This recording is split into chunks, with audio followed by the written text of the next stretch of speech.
Let us pray. Almighty God, we have called us to govern this province. We ask your help to make decisions and laws that will be just and will promote the interests of the people. Almagtige God, ons bid dat u gedurende ons vergaderings ons die nodige wysheid sal gee en ons motiewe suiwer sal hou en dat u ons sal help om ons tekortkominge te oorkom en al ons besluite aan u op te dra.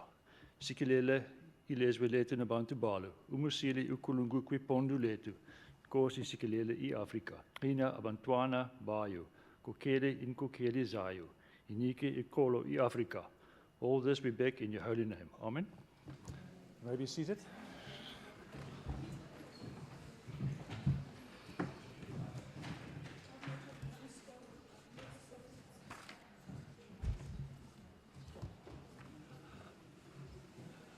We welcome all our visitors to the galleries today and just remind everybody that you are not part of the proceedings of the House, but you're most welcome in our midst. Please do not clap or make comments from the galleries, but you are most welcome here. Thank you very much. Before we go on to the order paper, I see the Chief Whip. Thank you, Deputy Speaker. That notwithstanding Rule 198, precedence be given to the Speaker's debate. Thank you. I take it there's no objection to that. We will proceed with the Speaker's debate. And the first speaker is the Speaker. I see the Speaker. Honourable Chief Whip. Yes, may I move another motion, please, Deputy Speaker? Mr. Chief Whip, there is a motion. Is that the one on the order paper? That's notwithstanding rule about tomorrow's sitting. It's on the order it's paper. On the order paper. We'll get to that. May I move the motion in my name on the order paper? Thank you. At the spot when we get there. Thank you. I then see the Speaker, Speaker Fernandez.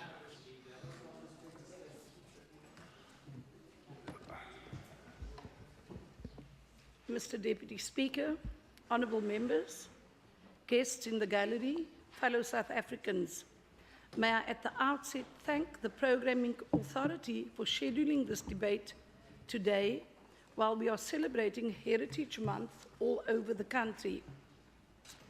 Heritage Day was declared a national day in 1996 when former President Nelson Mandela addressed the nation, saying, and I quote, "When our first democratically elected government decided to make Heritage Day one of our national days, we did so because we knew that our rich and varied cultural heritage has a profound power to help build our new nation." The question could be asked, what is the weight and value we place on heritage, diversity, and culture in our country? And how do we use our heritage to foster social cohesion? Questions of heritage and identity are not as straightforward as they might first appear. Perhaps the first and best place to begin addressing these topics is by acknowledging that in a country like South Africa, there is not one heritage or an easily delineated set of distinct identities.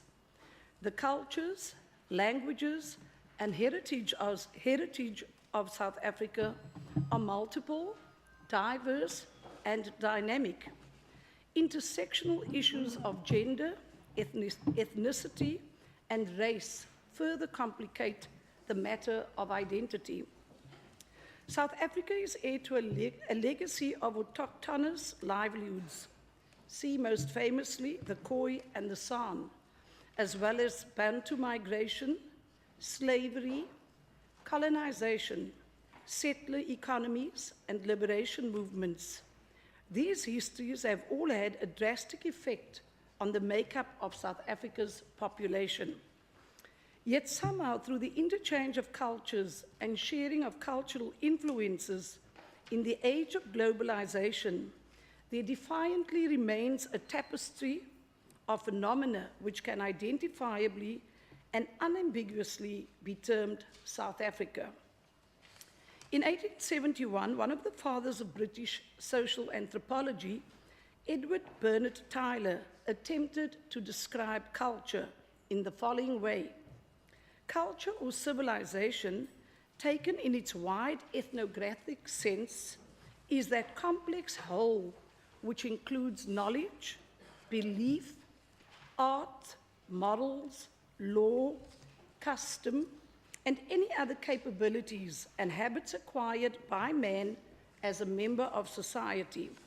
More recently, the United Nations Educational, Scientific, and Cultural Organization, known as UNESCO, in 2002 described culture as: culture should be regarded as the set of distinctive spiritual, material, intellectual, and emotional features of society or a social group, and that it encompasses, in addition to art and literature, lifestyles, ways of living together, value systems, traditions, and beliefs, closed quote.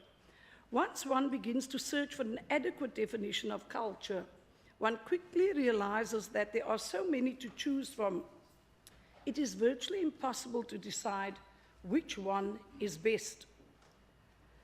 South Africa is a hugely diverse population, representative of a vast spectrum of different languages, practices, and values, and has famously been referred to as the Rainbow Nation because it is made up of so many diverse cultures and religions. Contained within South Africa's borders are Zulu, Xhosa, Pedi, Tswana, Ndebele, Khoisan, Hindu, Muslim, Jew, and Afrikaner people, to name but a few. All of these people are united by calling South Africa home, and therefore their lives contribute to forming a part of the country's heritage, identity, and culture. Understanding that South Africa is composed of all these various influences, it is essential for helping South Africans to understand and respect each other and to learn from each other's cultural practices. This is the healing part that democracy has brought after culture was used to divide South Africans in the past. A person's identity is made up of their own character combined with their family and social roots. Identity, like culture, is ever-changing, Mr. Deputy Speaker. For example, a person can be a teacher, parent, spouse, and driver to their children, as well as being a famous politician fighting for justice, or a farmer growing crops for food. To this person, it is possible to be all of these and much more. At the same time, being a person of a particular race or class also influences one's identity. Identity is made up of a multitude of factors, and an individual is both subject to their circumstance and an agent able to influence which parts of themselves they present to the world. I would like to share that my Fernandez family roots trace back to the Philippines. So I am of Spanish-Filipino descent. And you might want to go to an article published on the South African Embassy website in Manila, which actually talks to the history of Fernandez. Heritage might then best be broken up into two types, natural and cultural. A country's natural heritage is its environment and natural resources, like gold and water, areas that are very special and where animals or plants in danger of extinction. They are respected and internationally protected against harm. Cultural heritage, on the other hand, can be an altogether more contentious issue. Normally, the term cultural heritage is used to describe those things that contribute to the sense of identity of a particular population or community of people. These can be special monuments, like a building, sculpture, painting, a cave dwelling, or anything important because of its history, artistic or scientific value. The area in which this can become problematic is when part of somebody's cultural heritage seems to clash directly with the dignity of another person's, or where it appears to transgress established global human rights practices as set out in the Universal Declaration of Human Rights. An example might be the practice of female genital mutilation.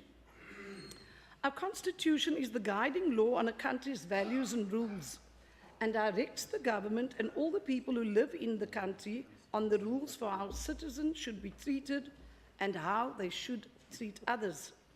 A constitution supports and protects a country and the heritage and culture of its peoples. South Africa is widely considered to have one of the fairest and most progressive constitutions in the world. In South Africa, the vision of the Constitution is for everybody to be equal. This means that nobody should be permitted to discriminate against anyone else because of things like skin color, age, religion, language, or gender. South Africans have human rights that are protected. For this reason, South Africa has 11 official languages, so that all major languages used in the country are given recognition. These languages are Sepedi, Sesotho, Setswana, Siswati, Tshivenda, Setsonga, Afrikaans, English, Ndebele, isiXhosa, and isiZulu. Languages used by smaller groups such as the Khoi, Nama, San, and Sign language must also be respected under the Constitution. Other languages used in South Africa include Shona, French, Swahili, Lingala, Portuguese, German, Greek, Gujarati, Hindi, Tamil, Portuguese, Telugu, and Urdu. Other languages like Arabic, Hebrew, and Sanskrit used in certain religions must also be respected. It is time for the people of the Western Cape to inspire each other to be more sensitive and tolerant towards cultural diversity. If we work together to nurture a spirit of mutual understanding and respect, we will become more flexible and more able to live in harmony, which in turn will empower us to find the common ground that binds us. Mr. Deputy Speaker, we need to take the lead in stemming the tide of prejudice through all our programs and must be able to promote diversity and social cohesion in our cosmopolitan city, ensuring that we can continue to have confidence in the moral character of our citizens. In our quest for social cohesion in society, I wish to leave the following definitions with our members to ponder. Social cohesion is the willingness of members of a society to cooperate with each other in order to survive and prosper. A community or society is cohesive to the extent that the inequalities, exclusions, and disparities based on ethnicity, gender, class, nationality, age, disability, or any other distinctions which engender divisions, distrust, and conflict are reduced and eliminated in a planned and sustained manner. Social cohesion is defined. Social cohesion is defined. Social cohesion is defined as a cohesive society that works towards the well-being of all its members, fights exclusion, Honorable Yankee, and marginalization. It creates a sense of belonging, promotes trust, and offers its members the opportunity of upward mobility. How do we retain focus on the value that heritage and culture can offer to us so that it can inform our everyday lives and challenges that we face? There is something there that we should all be able to use to mainstream it in our everyday lives. Mr. Deputy Speaker, I wish to thank you for the opportunity to address the House, and I'm looking forward to the inputs from the other speakers in the debate. I thank you.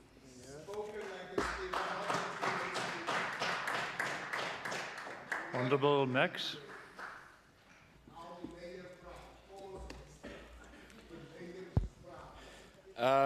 Thank you, Deputy Speaker. Members of this House, we should use our heritage to establish and build unity.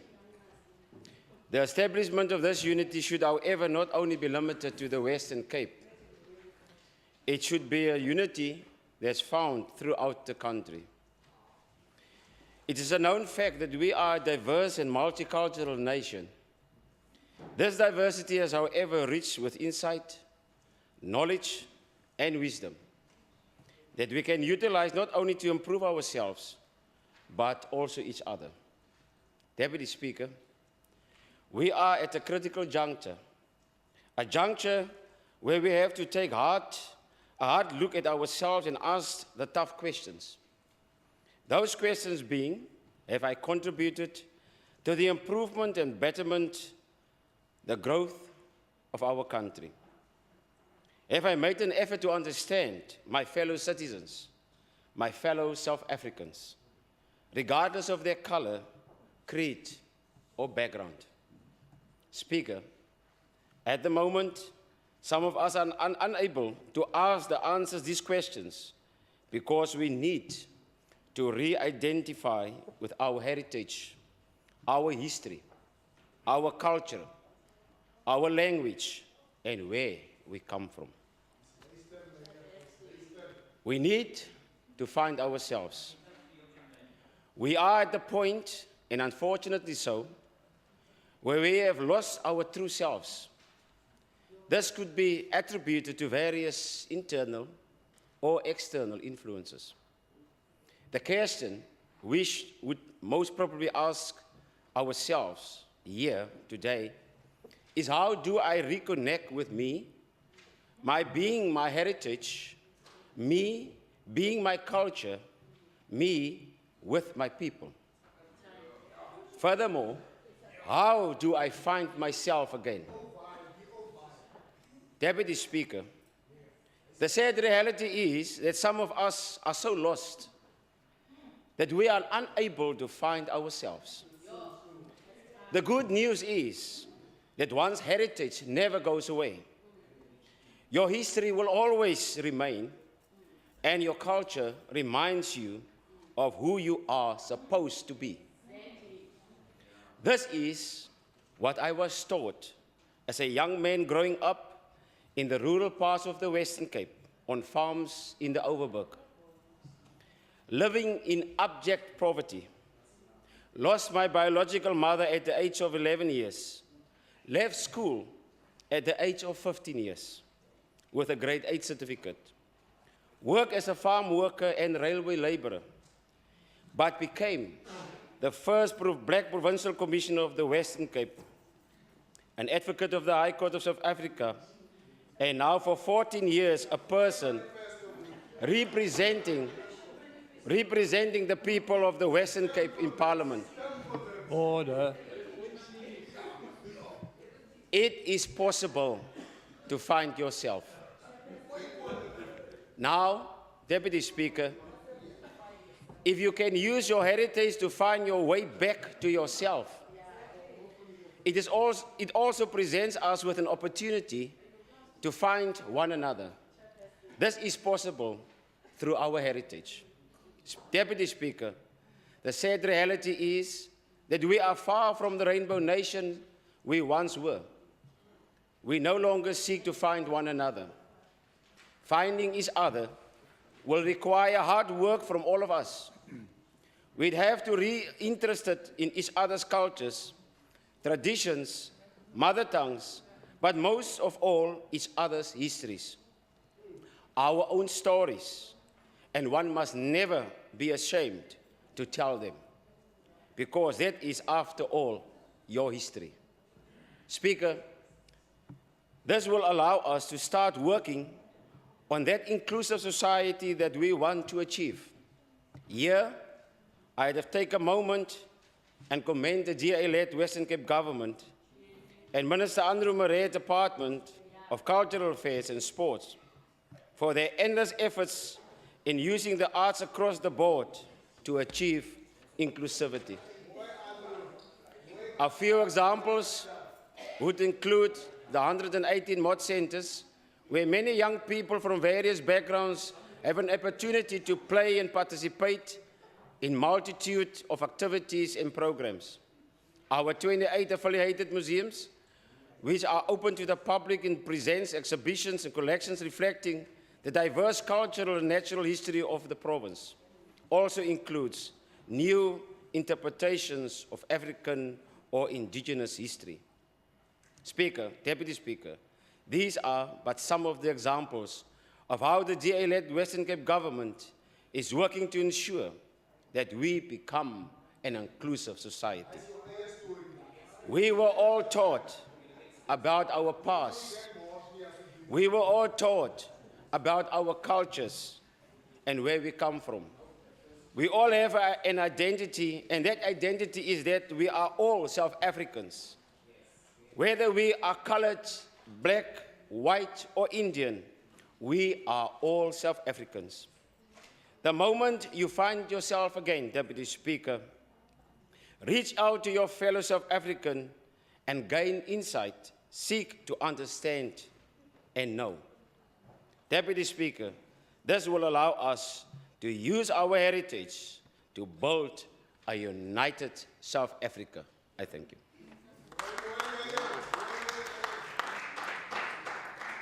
Die achtbare Gopi.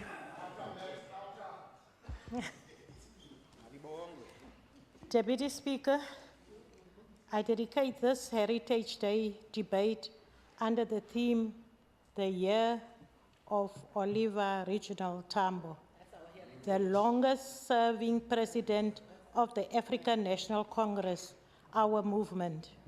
President O.R. Tambo instilled particular values to us all, such values of selfless to serve. Order, order. I want the member to have silence when she speaks. Minister Marikizela. Order, order.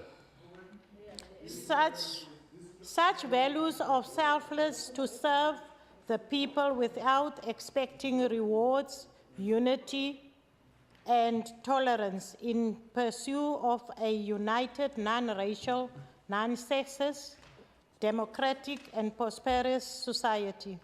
These values were carried over from the Freedom Charter to the Constitution of South Africa. They thereby form our inherent political mandate and responsibility as we build a united nation.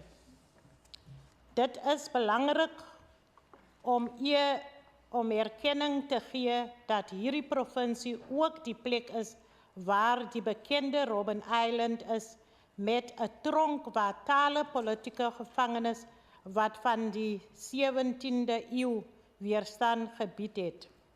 Soos hoofmanne Langalibalele van die Amahlubi clan en Jongom Sombomvu Makoma wat 12 jaar daar was en weer soontoe geban is nadat Makoma parool gekry het en waar hy in 1873 onder vreemde omstandighede dood is. En so het tale gevolg. Van die jare 1960 het taleleiers soos oud-president Nelson Mandela, Walter Sisulu, Govan Mbeki, Dennis Brutus, George Pike, Beline, Kunek Ndlovu en Robert Sobukwe gevolg. In 1969 is die Muslim pelgrim gramaat vir die prins van Moturu gebou om Said Abdurrahman Moturu te bedenk. Hy is as een van Kaapstad se eerste imams daarheen verban waar hy in 1754 dood is. In die donker dae van die onreg van apartheid het kuns en kultuur 'n belangrike rol gespeel om mense van die onreg bewus te hou. Ons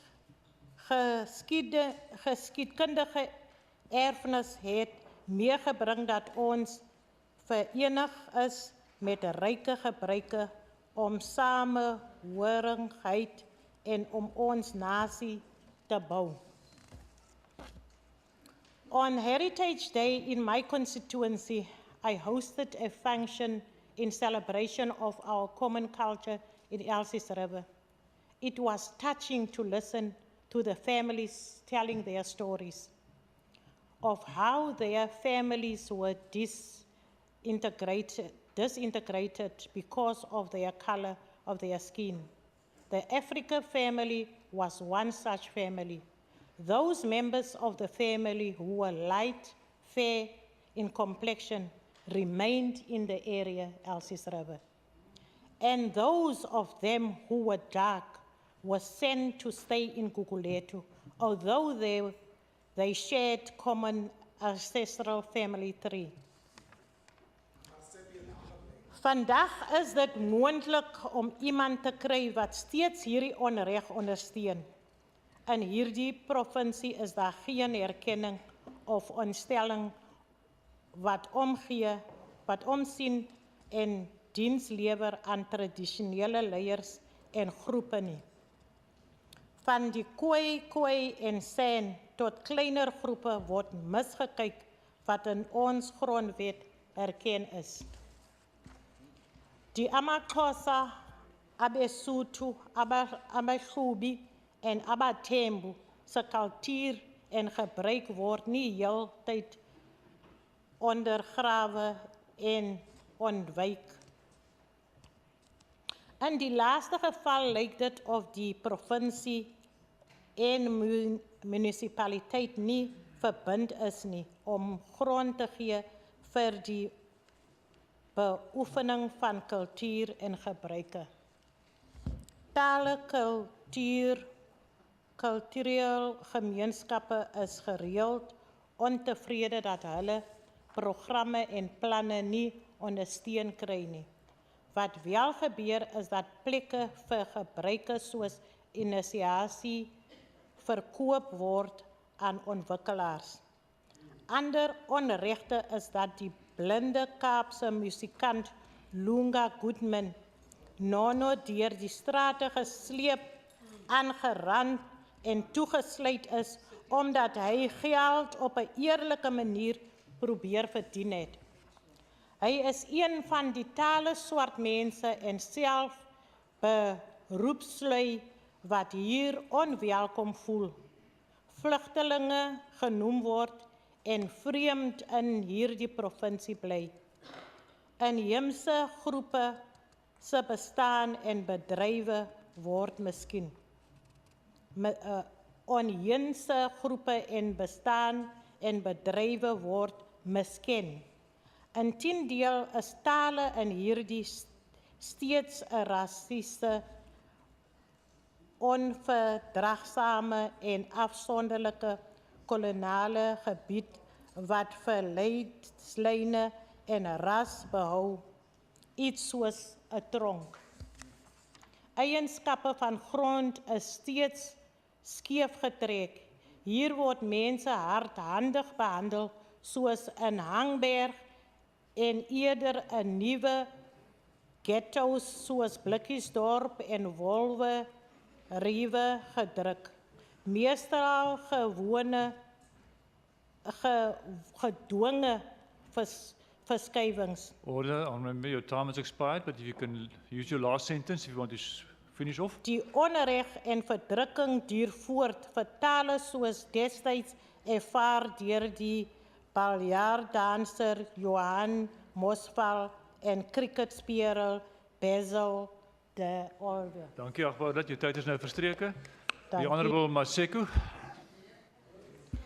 Thank you very much. Deputy Speaker, as we celebrate Heritage Month, we acknowledge how diverse we are as a country. We were, we are, and will always be unique in our local South African languages, the cuisines that we enjoy, and the dance moves that we take pleasure in. In fact, we even dance fighting, and that's how unique we are as South Africans. Our beauty is not only within us, but also all around us, and no offense intended to our colleagues. I'm not referring to our colleagues opposite us. I'm referring to the natural beauty that we have We are so unique that even in nature, the beauty personifies itself. If there's one thing that has always been true to the Western Cape, then it is our natural heritage. Baie keer word daar net na erfenis verwys en hoe dit met ons kultuur, ons oortuigings en ons taal vereenselwig. Dat ons vergeet dat erfenis ook een met die natuur is. The Western Cape is quite unique with its natural heritage. Even the United Nations Educational, Scientific and Cultural Organization, better known as UNESCO, declared 8 South African sites as World Heritage Sites.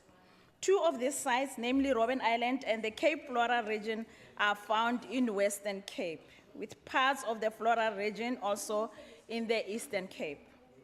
This should immediately tell us that as rich as our cultural heritage is, so is our natural heritage, given the beautiful landscapes of the Western Cape. It is therefore true that in this province, we have a lot to celebrate when it comes to our natural heritage, because we have, over and above being one of the world's 7 natural wonders, Table Mountain also sits in the Cape Floral Kingdom, whose fynbos contains more species of flower than the whole of the United Kingdom. Our ancestors navigated their way through the natural beauty that we are still enjoying today. They carved out a path while still preserving all the natural greatness we have today. Bo en behalwe dit, het ons voorvaders ook plante soos boeg as natuurlike krye gebruik om veral hulle babbelas te verleg. En glo my, dit werk steeds vandag. Natuurlijk kan dit ook verkolon en bloedzuivering aangewend word. Then there's the sour fig. That still to this day, when drinking the leaf juice, can help with indigestion and toothaches, while it can also relieve insect and blue bottle stings. This natural heritage does not stop with our fynbos. If you make your way over the Cedarburg area, you'll come face to face with our rooibos.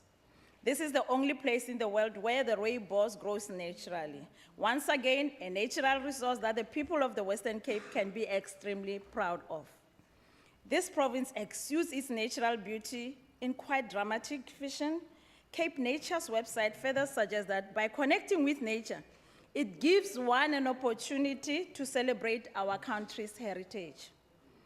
Therefore, we should visit the penguins at Stony Point, located at the Betty's Bay, do whale watching at Walker's Way, near Hermanas, or take a hike in Kogelberg, which is located in the heart of the Cape Floral Kingdom.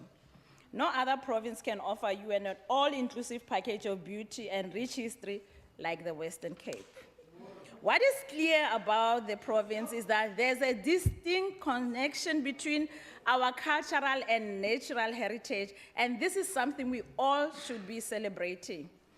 Now, should today sound like some sort of marketing campaign to get the members of this house, the visitors in the gallery, to experience our wonderful sites across the province, then I have achieved my goal, because we cannot be living among this natural beauty and not enjoy, appreciate, and celebrate it. In conclusion, Deputy Speaker, a word of caution. And urbanization is occurs, and we have to ensure that we do not lose our natural heritage. It is vital that we continue to preserve and protect these areas, because not only are they intertwined with us as a nation, and not only can we not exist without it, but we also have to preserve it for future generations. I thank you, Deputy Speaker. Thank you. Honourable Olivier, now it's your official time to speak. You may continue. Gama kusekela somlo. Ndiyabulisa kwisizwe senkokheli zomthonyana. Ndibulise nakumalungu alomzi. Ndiyabulisa. Somlomo Heritage Month presents an opportunity for the nation to reflect whether we are winning in fostering social cohesion and nation building in context of the liberation heritage. Historically, ethical groups practice their cultures and customs in isolation to each other.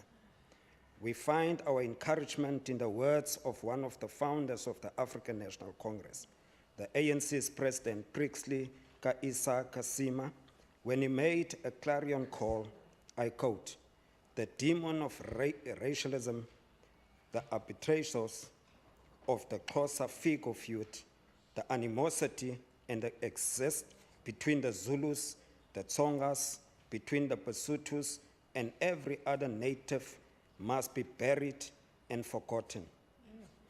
It has shed amongst us, African nation, sufficient blood. We are one people," close quote. This was further elaborated and adopted in the Freedom Charter in 1955. I quote, "South Africa belongs to all who live in it, black and white," close quote. Since then, our struggle has been waged alongside each other until we attained our freedom in 1994. Today, under the ANC government, we still are striving to forge unity through arts and culture, building an united, non-racial, non-sexist, democratic, and prosperous society.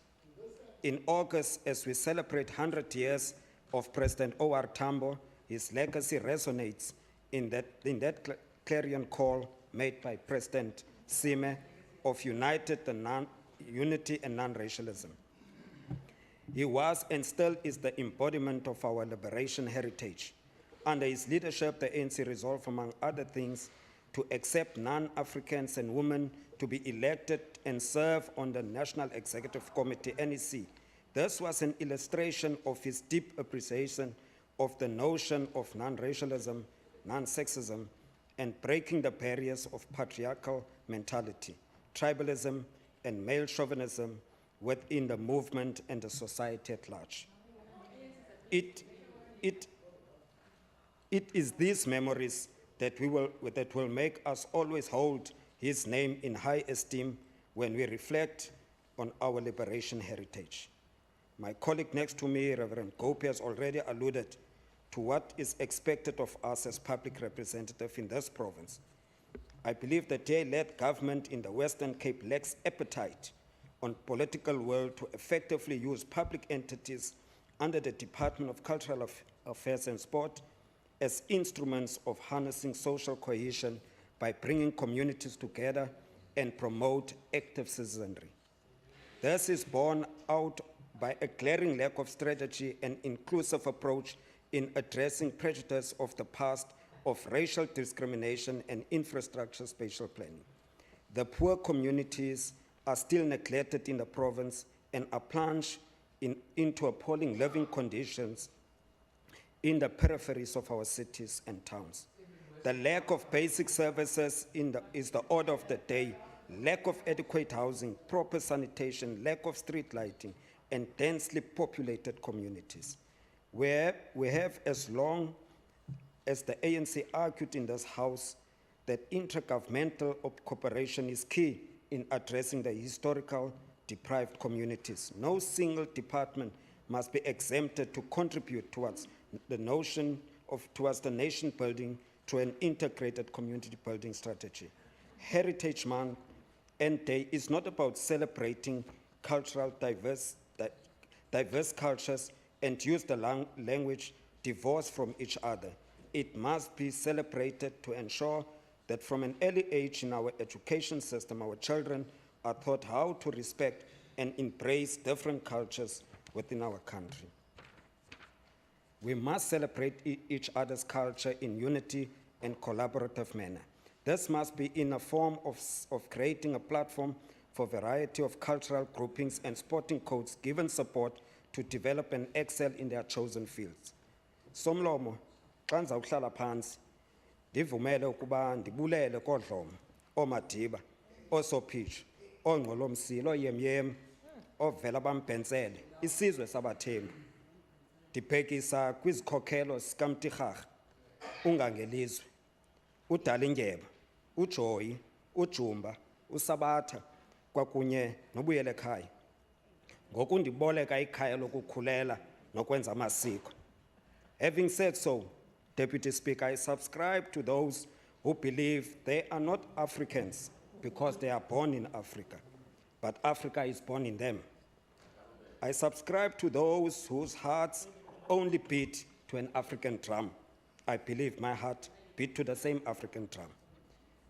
Deputy Speaker, the question to be answered in this House is whether the people of the Western Cape can dare claim that they are recognized, respected as citizens of the Cape, and that their diverse cultures are so respected. The question is not really. And we ask that this government, led by the Democratic Alliance, use all available resources to bring our people of the Western Cape into one banner. I thank you. Thank you.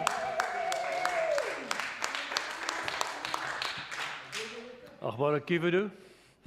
Honourable Deputy Speaker, honourable fellow members, support staff, members of the media, and our distinguished guests in the gallery. I want to just make a few remarks in terms of living heritage, in terms of how we live out our heritage, what we make with our heritage, how we go about with our heritage, and how we use it as a catalyst in order to create a better future. So this heritage idea, and also my thanks to the former speakers, because it's guiding me also in my way of thinking. So it's about designing and redesigning heritage, creating and recreating heritage, and taking this forward in terms of cultivating the new South Africa that we aspire to. There's no two ways about it in terms of what we can either adapt or die. We can either build this country or break this country. We don't have an option. So I leave no room, no deviation for options today. We can break, and that is the quick part and the easy part, or we can build. That demands some will, some energy, some insight, some innovation. And I think this is important. Maar ook belangrijk moet ek weet wie ek is. Because you see, this whole process, in terms of speaking directly to the national project of nation building and social cohesion, becomes my problem, a challenge also. Wie is ek is my identiteit? En dit is wat my definieer. In terme van my individuele en ook collectieve identiteit. Of dit vast is, of constant is, of vloeibaar is, maak nie nou saak nie. Maar dat ek wel 'n identiteit het, van anders was ek persona non grata. En dan het ek geen bydrae gehad om te lewer tot die uitbouing van ons kulturele erfenis en diversiteit nie. Die ander vraag is, my kom vandaan. Waar kom ek vandaan? Dit wil sê met watter kulturele, nie, ek sal nie noem bagasie nie, maar met watter kulturele bydrae kom ek na die tafel toe. In terme van my wortels, in terme van my kooiwortels, in terme van my feit dat ek in witte kleibos saam met Fingos gewoon het, saam met witte, saam met Chinese, saam met Wendas, saam met etniese swarte, Isikos as dit maak nie. So die gemengde gebiede vandag is geen nuwigheid vir my nie. Ek het in 'n multikulturele samelewing my lewensoë oopgemaak. I think it is also important as we struggle along, because ons Suid-Afrikaners is kwaad vir mekaar. Waarom sal elkeen maar vir homself moet uitsorteer? Maar ek sê vandag vir julle, dit is nie nodig nie. We need a new national discourse, where we can speak openly, listen carefully, openly, by looking each other in the eye and vra, luister, maar hoekom is jy so bang vir my? Hoekom is jy so kwaad vir my? Hoekom is jy wederstrewig met my? And by the way, the people asking those questions have a common destiny. They have a common unity. They have a common purpose and a common vision. And then we can listen to people. Not always to understand, but also to differ. But to differ in a sense of later on getting or reaching consensus and concurring on core critical issues that has to do with restorative justice, to get the impediments out of the way that keep us back, and also those niggling issues wat ons moerig maak vir mekaar. En ek dink dit is belangrik, dat ons dan kultuur gebruik, ons erflatings gebruik om bresse te slaan vir mekaar. Nie mekaar te blokkeer nie. Niemand gaan my in die Weskaap blokkeer nie, nie in Suid-Afrika nie. Ons het nêrens om te hardloop nie. Nee, glad nie. Dit is reg. Die feit van die saak is ek wil net noem, there's a political scientist, a British political scientist, Benedict Anderson. He said it sounds paradoxical that you want to take a diverse community and create unity. Yeah, unity and diversity for him it's paradoxical. But he says it can only happen when people start talking to one another. Onbevrees, onbevange en vra vir mekaar, luister, wat is die skeidsmure wat ons skei van mekaar? Hoe breek ons dit baksteen vir baksteen af? The blame game must stop. It's no use blaming. We'll still, die land sal aan die brand wees, sal dan blameer ons nog mekaar. Ons moet help vlamme doodslaan, man. Die feit van die saak is ook and I'm going to ask all of us a question. Even as Benedict Anderson said, if we can't concretize, jammer, as ons nie die samelewing wat ons wil hê kan konkretiseer nie, moet ons dit ten minste verbeel.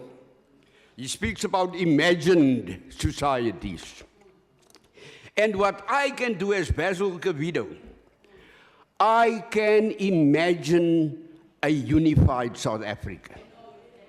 I can imagine a unified state, a South African state that can function normally, properly, and efficiently. It is possible because we have the resources, we have the infrastructure, we have the political will, we have everything it takes. So why do we waste? Why do we waste by shouting on each other, blaming each other's culture, degrading each other's cultures? Nee, los vir Musie nou uit, ons praat nou hier. Die feit van die saak is, en ek wil dit baie duidelik stel, what we need in this country is a moral compass. That is our shining light. We need to revisit ethical principles, value-laden stances that we have, normative behavior. Daar weer hy mooi gedrag, respect for each other. Nee, mekaar koester as Suid-Afrikaners, nie as vyande nie. Nie as vyande nie. Behoorde aan apart ander politieke party, moet mense sê, as 'n ou vir my sê, jy is my vyand, dan gaan ons oorlog maak. En ek kom daar uit. Nou, nee, Mark Wiley is niemand se vyand nie. Order. Fact remains, and I'm concluding, Deputy Speaker. Order. I conclude by saying that the unfinished business of CODESA, of Madiba, namely addressing the national project in terms of nation building and cohesion. 1995 won the World Cup. 2010 the Soccer World Cup. Then we were united with Boko Boko and Bafana, but those were once-offs. We need a permanent cohesion. Order, member. Are you prepared to be the glue? Member Olivier, thank you. Order, your time has expired. Thank you. Order, before I see the Honourable Dagbo, I want to appeal to the Honourable Janchi at the back to please contain himself. I didn't want to spoil a very good speech from that side and to interrupt the member, but you are continuously interjecting and it becomes a disturbance. Honourable Dugmore, please continue. Thank you very much, Deputy Speaker. I'd like to welcome High Commissioner Aaron Messelar from the Griquas Royal House, also a member of the Provincial Executive Committee of Controlesa, together with other executive members, and also other leaders, guests, comrades and friends who are in the gallery. Deputy Speaker, Speaker Sharma Fernandez deserves our thanks for bringing this debate to the House today. We understand that the role of a Speaker in any legislature is not an easy one.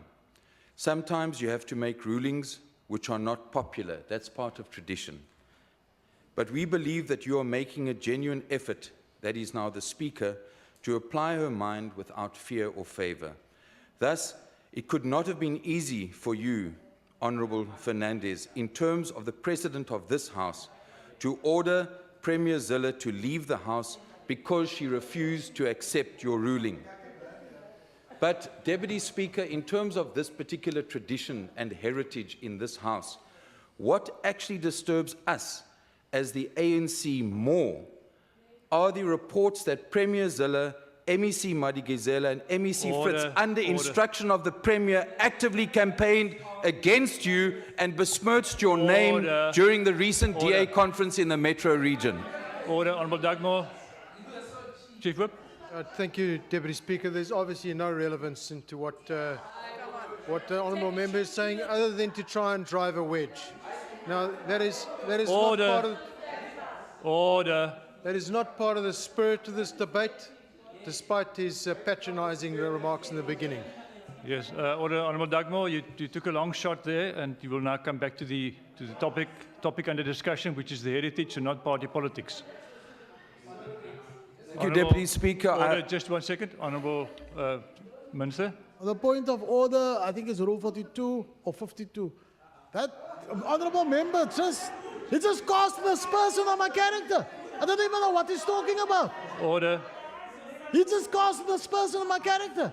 Something about canvassing about some people. Minister, I didn't hear what did the member say? What did the member say? Fritz, he called my name, Fritz, that I did something to the Speaker. Yes, I will rule upon on that one later, Minister. But I'm quite serious about being cast here. I mean, don't let me say shut up again. Please take your seat, Minister. I will come back on that one. Honourable Dugmore, please contain yourself and get to the topic. Baie dankie, Deputy Speaker. Dis duidelik dat die waarheid seer maak, maar ek wil voorde gaan to say that we hope, in terms of building the tradition and heritage and practice of our legislature, that the Speaker will take us into her confidence and expose the undemocratic and factional treatment aimed at you. Order. I'm not going to allow you to proceed on that line. Okay. Get back to the topic under discussion, otherwise you'll discontinue. Thank you, Deputy Speaker. As we mark the end of Heritage Month, we need to reflect once again and ask exactly what are we celebrating. Some have turned the public holiday into a bride day. But here in the Western Cape, how can a Heritage Day go by without us reflecting on the history of apartheid colonialism and slavery on the people of our province and our country? Very few people know that the 24th of September was first called King Shaka Day. The day recalled one of the greatest African statesmen and warriors.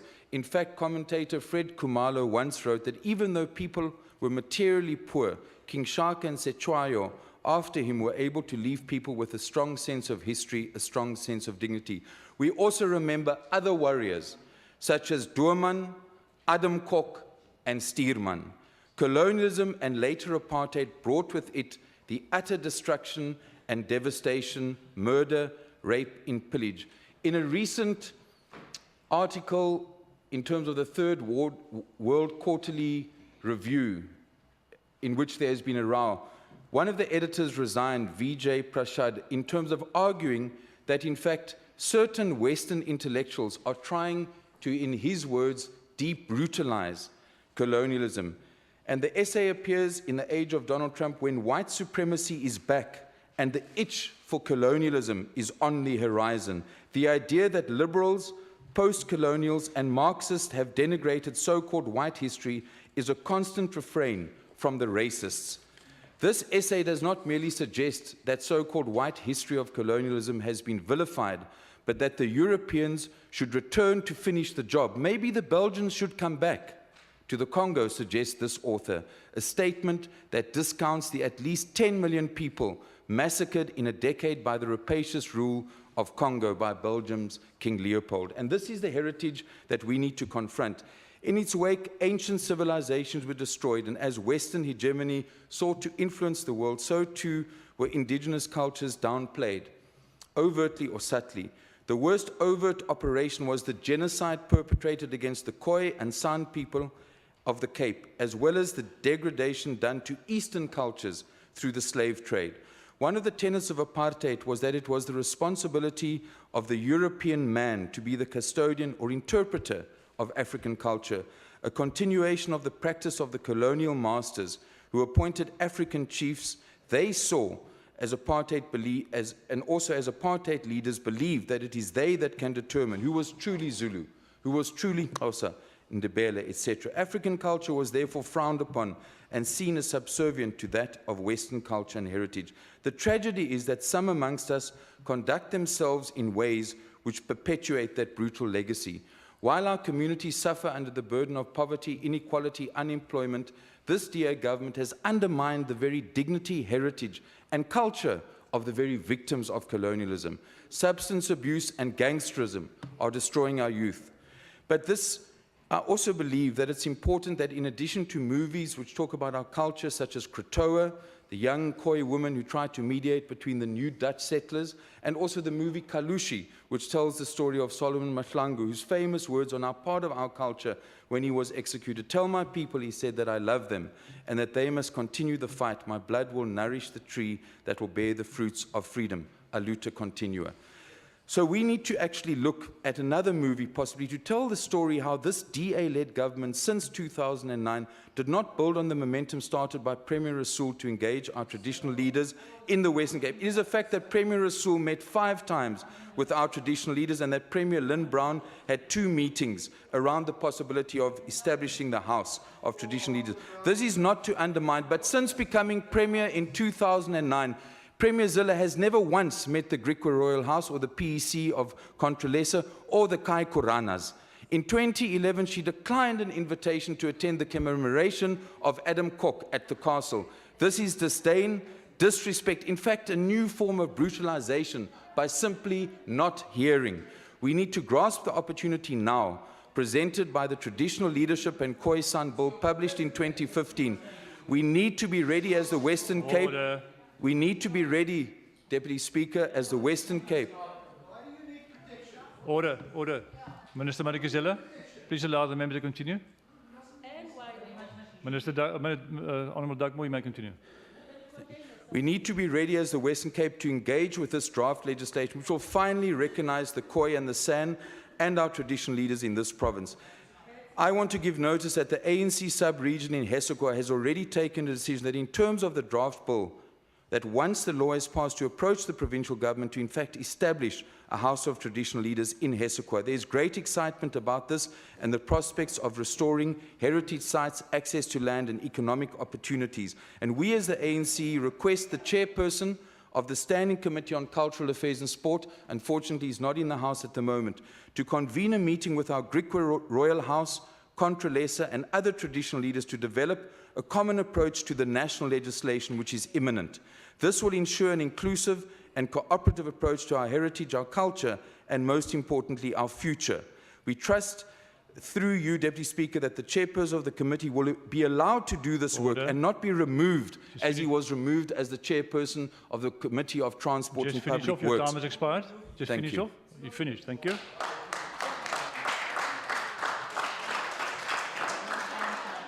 Honourable Minister Murray. Order, order. Honourable Chief Whip and Honourable Makaleni, allow the Minister to continue. Deputy Speaker, it is indeed a great honour to participate in this very important debate in which we promote and celebrate our South African heritage. I have been privileged to experience firsthand how fundamental cultural affairs are to rebuilding a once divided nation.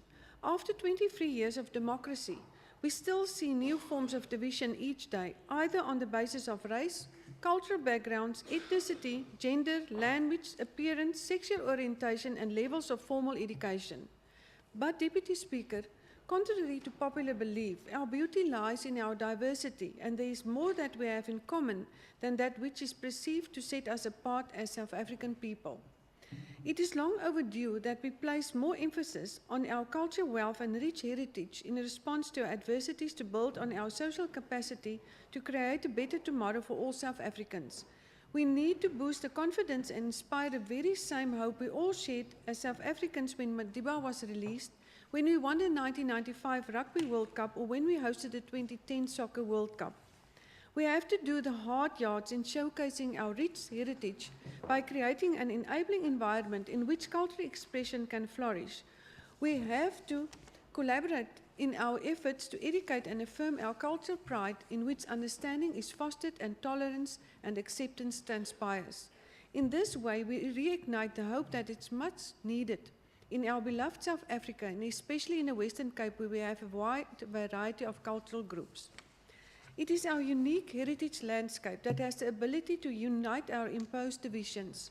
It is by opening our hearts and minds to other cultural traditions and practices and considering its similarity to ours, rather than constantly searching for differences and categorizing them in preconceived boxes. It is more constructive to learn from our differences and acknowledge our diversity as bringing people together to build national pride and to inspire restoration and healing. With the largest library network nation and home to more than 120 museums, the Western Cape government prioritizes these spaces as the vehicles for positive change, platforms for public engagement, and a driving force behind values such as social inclusion within our communities. We pride ourselves in acknowledging a wide range of cultural groups, promoting linguistic democracy and encouraging cultural expression through the arts to not only share our heritage on various stages, but to keep alive our traditions and unearth untold stories. I call to your minds the very first time you were audience to real dancers, sang our national anthem in unison with a large crowd, listened to the personal stories told by elders, or cooked and enjoyed a traditional meal. These very few cultural expressions highlight our enriched heritage and exhibition our interwoven culture tapestry binding us together as people. Adjunkspeaker, die meeste mense beskou geografiese name as iets wat 'n samehorigheidsgevoel skep in die voorstad, dorp of stad waar hulle woon. 'n Hoogs emosionele aspek van debatte rondom die voortgesette transformasie van die erfenislandskap in Suid-Afrika is die veranderinge aan of moontlike verandering aan bestaande geografiese name.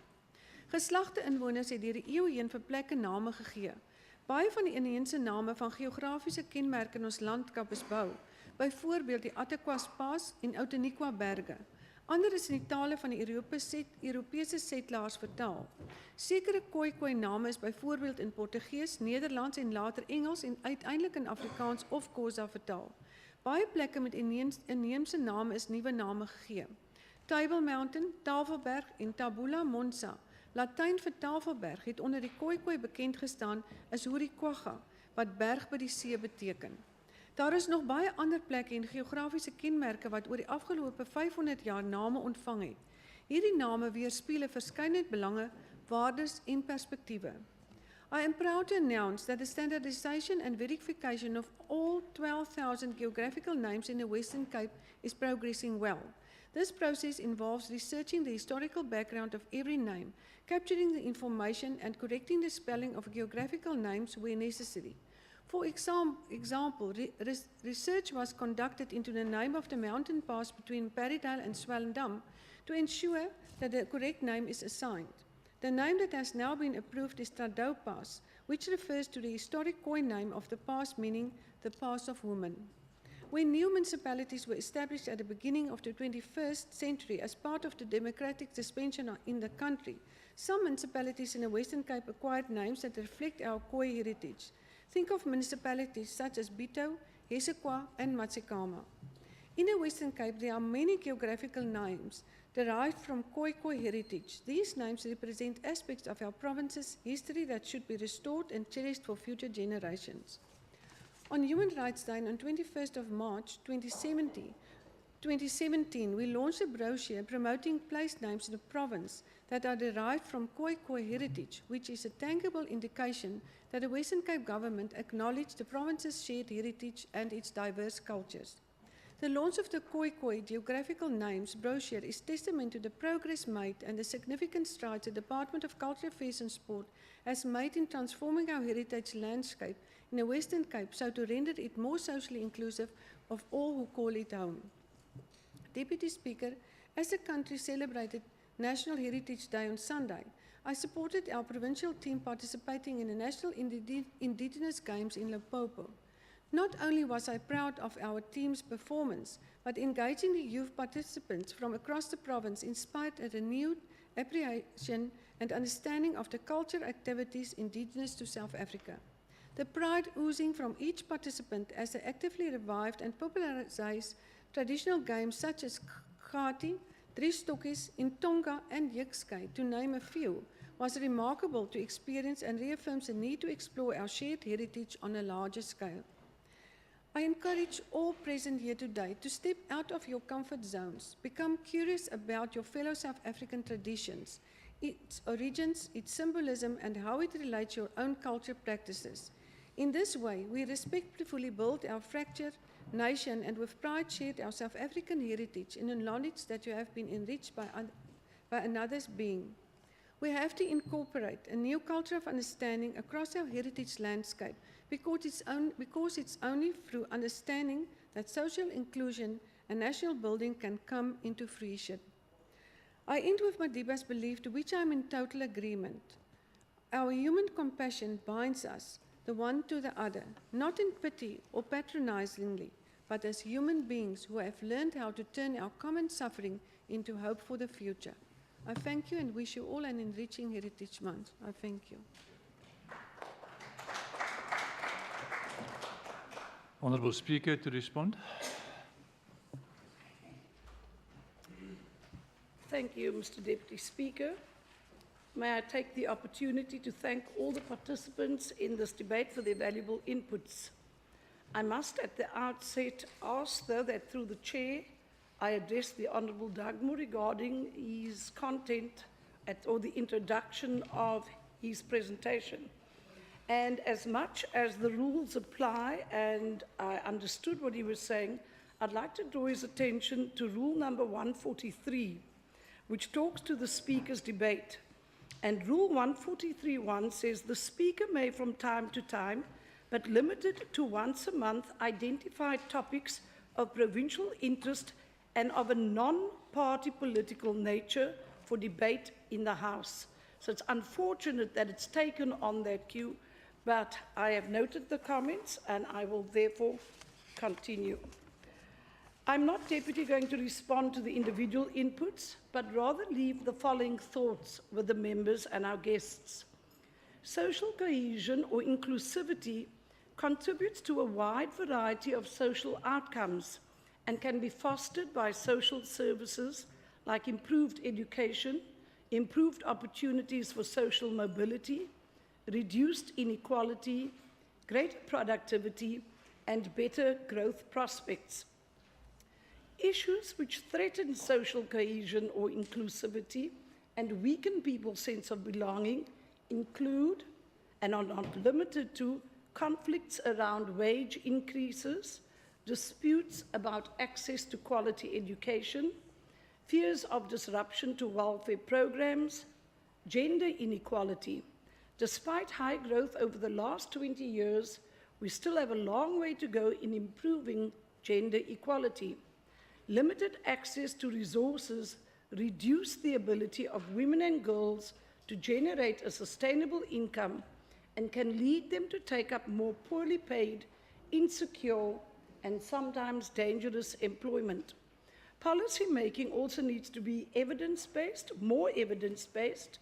Economic and social policies to foster social cohesion in practice require a proper framework, and the following questions could be asked. Do they lead to more or less social inclusion? Do they foster trust and civic participation? Do they help to improve social mobility. South Africa has the triple challenge of unemployment, poverty, and inequality to overcome before social cohesion is achieved. In closing, Mr. Deputy Speaker, I wish to quote Desmond Tutu and Nelson Mandela as follows. Desmond Tutu, and I quote, said, "My humanity is bound up in yours, for we can only be human together." Tata Madiba said, "I am influenced more than ever before by the conviction that social equality is the only basis of human happiness. No one is born hating another person because of the color of the skin, or his background, or his religion. People learn to hate. And if they learn to hate, if they can be taught to hate, they can be taught to love. For love comes more naturally to the human heart than its opposite. As long as poverty, injustice, and gross inequality persist in our world, none of us can truly rest." Close quote. Dear Deputy Speaker, I would like to say our heritage form an integral part in our quest to achieving what the preamble of our Constitution expects from us, the people of South Africa. And in closing, I'd like to wish everyone the rest of what is left of this Heritage Month, but maybe not just live for a month or for a day, but maybe practice that inclusivity. And Member Cavido referred to the need to build and not break. And I would like to ask that in this House, we start by practicing the building and we get to the social inclusivity, the respect for each other's humanity and cultures so that we can move this Parliament forward. I thank you, Deputy Speaker. Thank you. That concludes the Speaker's debate. We move on to the question on the question paper. I will give it to Minister Mbombo. I see Minister Mbombo.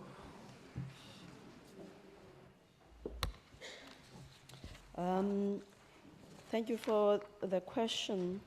That also comes just after we just heard about one attack recently.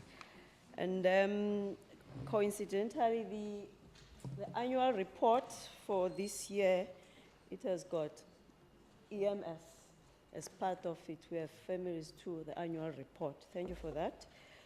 In terms of the response, our records indicate that 9 staff members are still sick with post-traumatic stress disorder for a further 3 months, while 31 staff members who were previously booked off have returned to duty with some limitations, such as being only able to work on the day shift.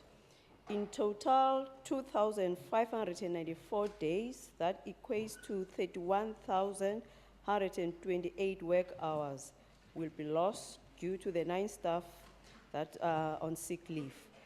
And also the 2,447 days equating to 29,364 work hours were lost while the 31 staff members were on leave. Now, in terms of what else the department is doing about that, we have implemented several initiatives in ensuring that the safety of our emergency medical staff personnel is taken care of. Staff safety, for example, staff are not allowed to use their own discretion when responding to red zones, but must go to the police station in the area and request the police escort. Staff are also advised on a daily basis not to use their cell phones because that's what mostly attracts the criminals, especially when they're responding to the scenes. A load and go policy has been adopted where patients in a red zone are loaded into the ambulance, stabilized and transported. Mental safety of staff and teams are addressed through trauma counseling and ongoing support sessions. In terms of the community interface, we initiated Operation Khuseleka last year to raise awareness and solicit community support for staff safety. Cooperation with the neighborhood watches together with the Department of Community Safety projects is already commenced in high-risk areas. The direct communication links and early warning systems to SAPs has already been included. SAPs to escort ambulance, as I indicated earlier, to the red zones, and also through the cell centers, call centers, We get constant information and also response from staffs. Meetings with the specific station commanders as per road zone areas where we piggyback on the priority meetings with the Department of Safety and also with the, some of other members.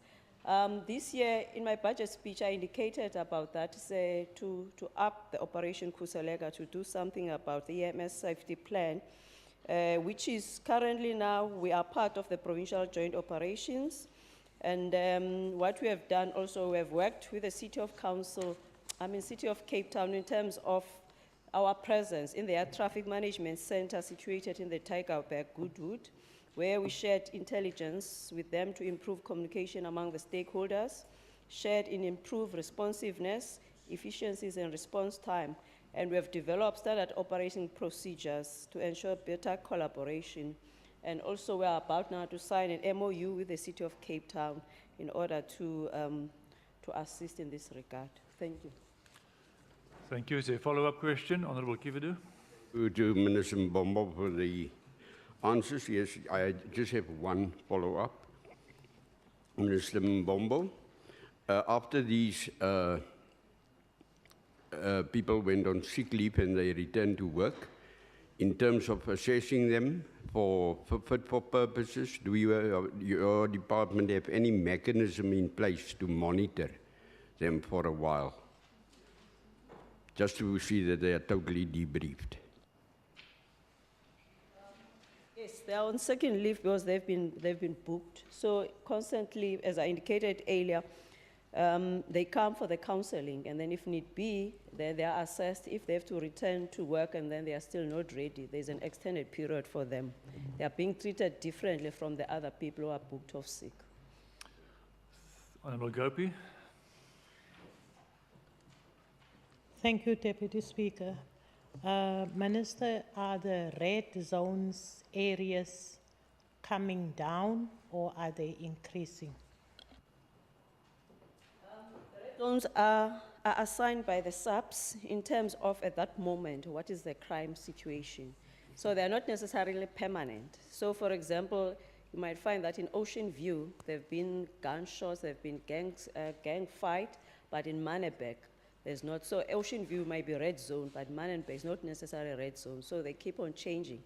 But there are those that will find that because of the daily crimes, the Philippi East, the Browns Farm, and all of those will find that they constantly, normally on red zones continuously, but not necessarily all of them, they are permanent on red zones, but the information, we get it from the SAPs. But probably I just should add that in terms of the incidents, compared on the monthly basis since 2015, the number 15, 16, 17, at the average per month now, we have about 3 incidents. Compared to 2015, we used to have 6. In 2016, we had 5. Now we have about 3 in terms of the average per month. So it's not necessary that there's been more of the incidences, but I think it's the kind of the type of the incidents that happens. No, remember that it's not only affecting us, public services, we also with the ER24, that also they've been targeted. Is there further follow-up, Honourable Makuleni? Not. Because there's no other follow-up.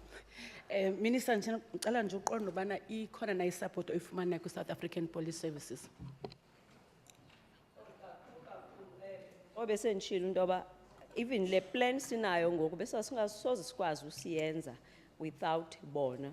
So through uDepartment of Community Safety, sibelekeka pha kweza nhlanganiso babanazo ne-clusters.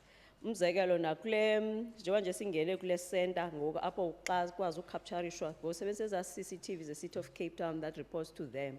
So siyakwazeka ngoku into yoba siyifumane lo information and then ithunyelwe emapoliseni. So each and every time xa kukho as priority cluster meetings with the police, our senior staff within those substructures or sub-districts bayinxalenye yoko besingakwazi ukuyenza loo nto leyo without them. Same applies nento yoba babakhaphe xa kuthiwa indawo inobungozi for into yoba babakhaphe bakwazi uthatha ama-patient njalo njalo. Thank you. We will then proceed to the next order on the order paper, which is questions to the Premier. The first question is by the Honourable Makaleni. Thank you, Deputy Speaker. My question to the Premier is, Premier, I have noticed something worrisome in the last 2 sittings in August. My question to you is, why do you always refuse to withdraw unparliamentary statements during debate in this House? Premier. Firstly, Mr. Deputy Speaker, that is a very broad generalization. And to use words like always and never is completely unwarranted in many circumstances, and in this one, it is untrue. The bottom line is that it cannot be parliamentary to tell a mendacious untruth in this House and unparliamentary to point it out. Order, can I just point out to the Honourable Makaleni that the question must relate to the Premier's or the Minister's executive responsibility, so don't go too wide. You may follow up. The follow-up is actually on the last 2 sittings in August that we're referring to as the Premier. My question is, does your conduct not cast aspersion or distrust to the women leadership of the Speaker in this House? Not at all. For every person who takes a position in this House, I presume that the fact that we are called honourable members means that we will act honourably. And to come here and tell a knowing untruth is one of the most dishonourable things that you can do in this House. And it cannot be unparliamentary to point that out. And I do abide by the rulings of the Speaker. If the Speaker asks me to withdraw my words, if I can't withdraw my words, I withdraw my person. Those are the rules of Parliament, and I have never abrogated them. Now, I would also like to say, in terms of who casts aspersions and who says things that are totally denigratory of people who have been elected into office. Yesterday, when the National Minister Bladen Zamande was addressing a crowd outside the Johannesburg City Council, they demanded that the Mayor, Herman Mashaba, come and fetch a petition. And he couldn't because he was in a council meeting, but out of courtesy, he asked Councillor Michael Son, the MMC for Public Safety and Community Safety, to go and fetch it. And so he went on there with Honourable David Makura, who is the Premier of Gauteng, and in fact got up on the flatbed platform truck on which they were both supposed to speak. When they got up there, Mr. Michael Sung was announced to the crowd as a Fong Kong.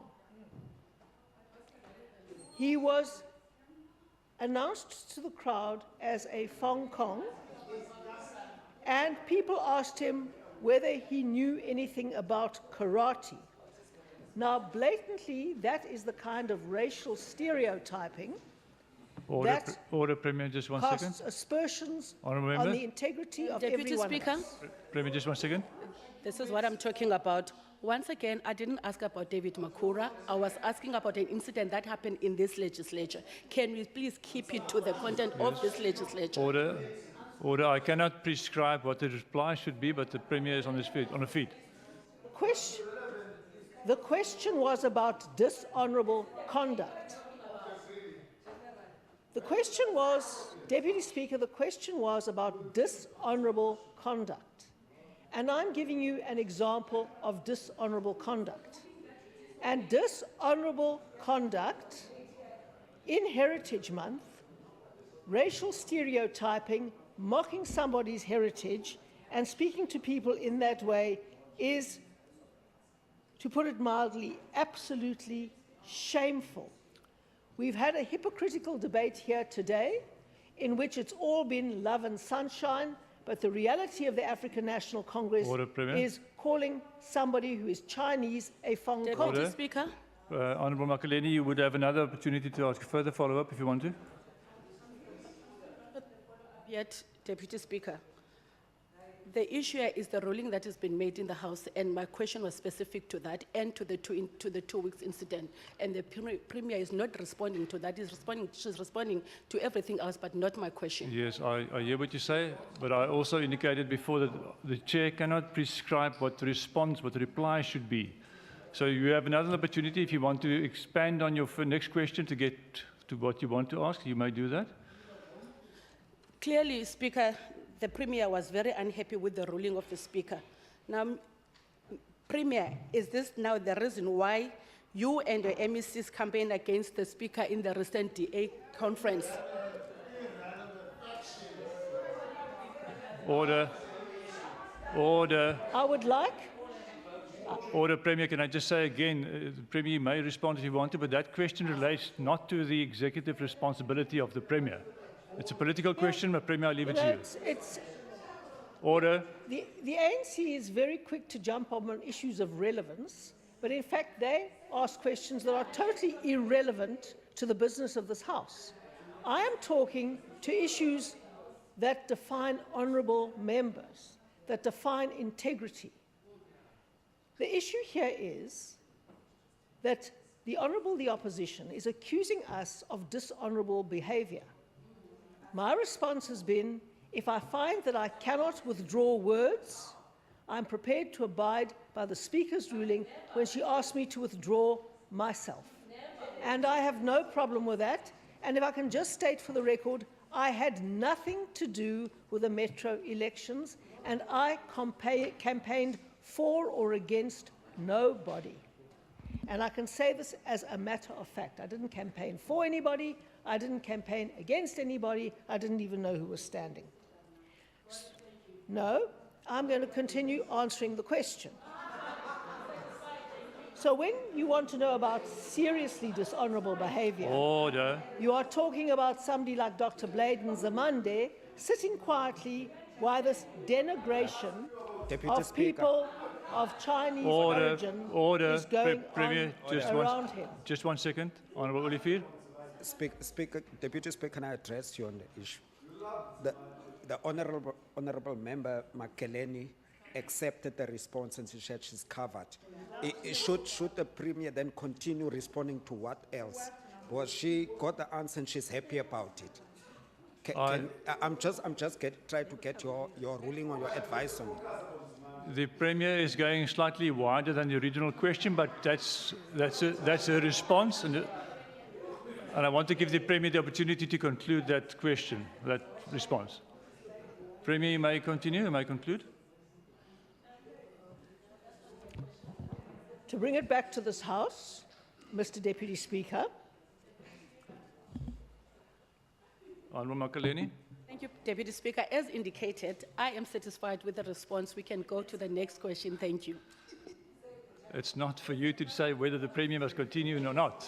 Premier, you may conclude. You may continue. Thank you very much. Order. Thank you very much. This is usually known as the phenomenon of being splashed by your own spittoon, Mr. Deputy Speaker. Now, you're happy with the response. I'm not yet happy with my answer, which is the issue that we're going on here.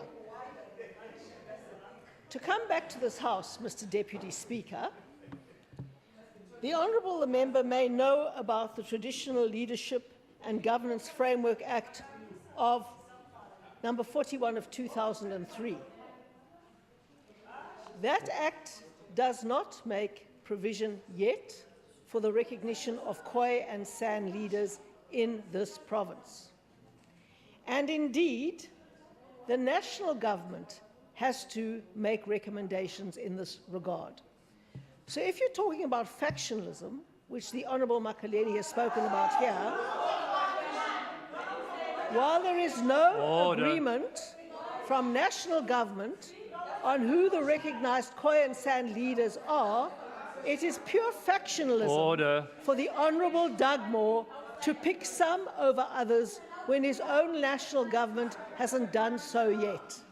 And I've had legal advice, Mr. Deputy Speaker, that we should not, in fact, take any steps until specific individuals have been formally recognised in law. Thank you, Premier. We move on to the next questioner. Honourable Simmers. Sure, maar hij is daarom vandaag gelijk drachtig, Deputy Speaker. Premier, the Western Cape is facing its worst drought and the winter rains are now over. But there is a question that has been lingering on many people's minds and lips, even within this House. They are asking, and I'm asking that to you now, Madam Premier, why government did not act sooner? Because climate change has been talked about for a long time.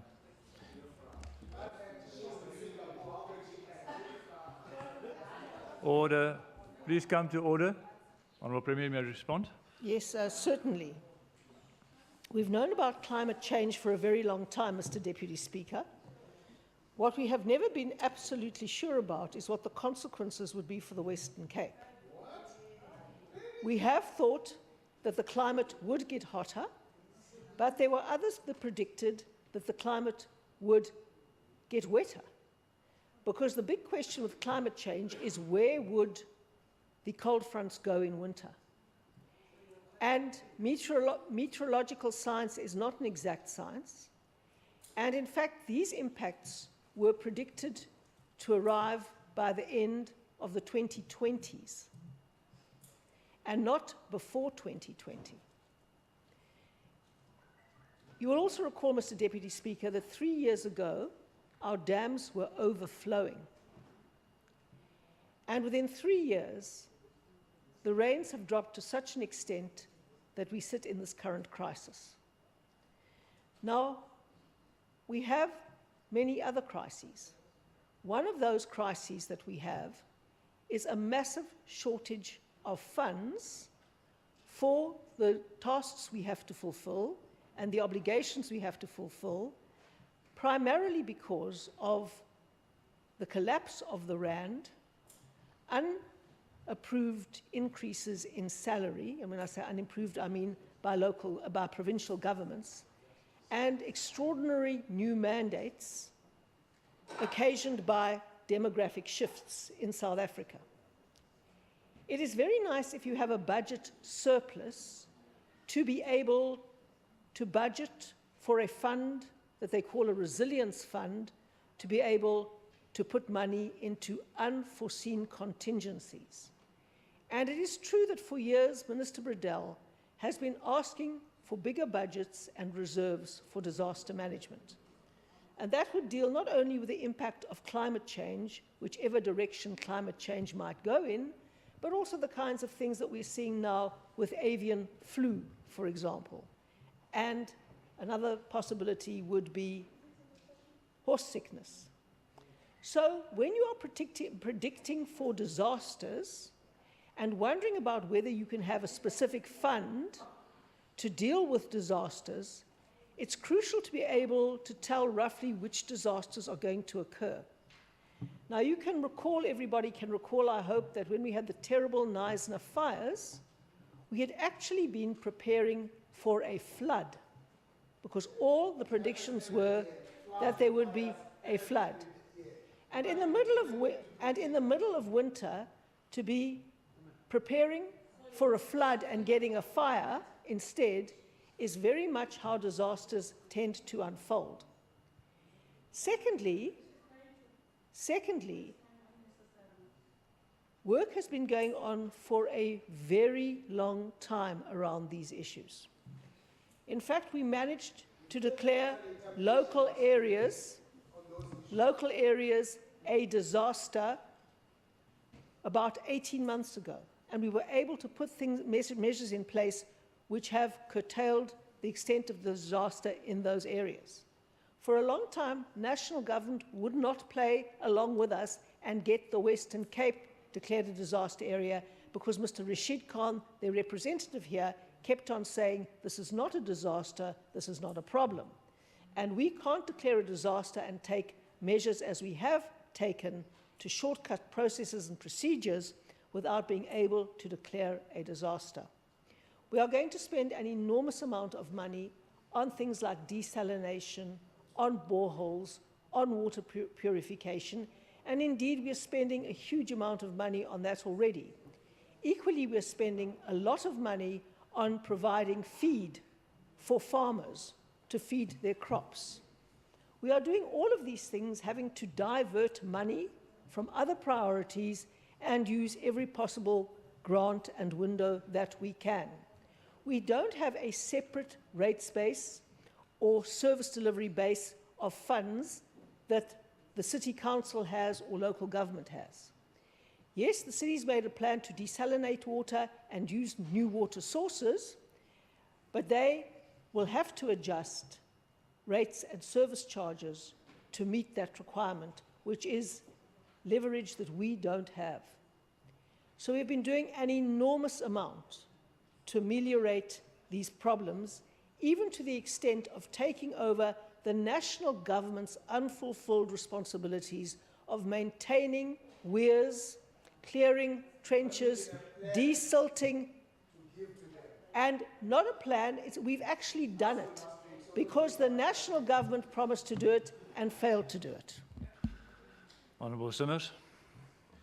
Eerstens premier, dankie vir hy deursigtige antwoord. Ek dink die lede wat so die disinformasie saai met 'n bietjie geluister het eintlik na die antwoord.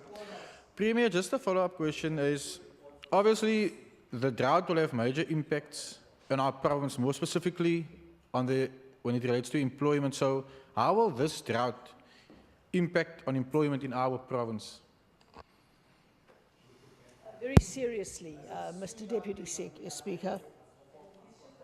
Very seriously, especially in the agricultural sector. The projections are that seasonal workers will receive about 40 million rand less in wages because Honourable Jantjie, I've had we enough are of that now, doing please. whatever we can, but there is not going to be as much fruit to pick and pack. In fact, the farmers are having to take buds off trees to ensure that the water isn't depleted too much by the growing fruit and that the trees can survive through the season. So the implications for jobs in agriculture are very severe, and we are extremely concerned about it. On the other hand, we think that a lasting factor of this drought will be that people will see water in a different way and understand that we can't use drinking water for all kinds of purposes that we've used drinking water before. Water is going to have to get much more expensive, and people are going to have to adapt to reusing water many times. And one of the things we have done, for example, in Beaufort West, is introduce a very successful water purification process of grey and black water, which is going to have to become standard in every municipality. Honourable Simmers is finished. Then we move on to the next question, which is the Honourable Mackenzie. Thank you, Deputy Speaker.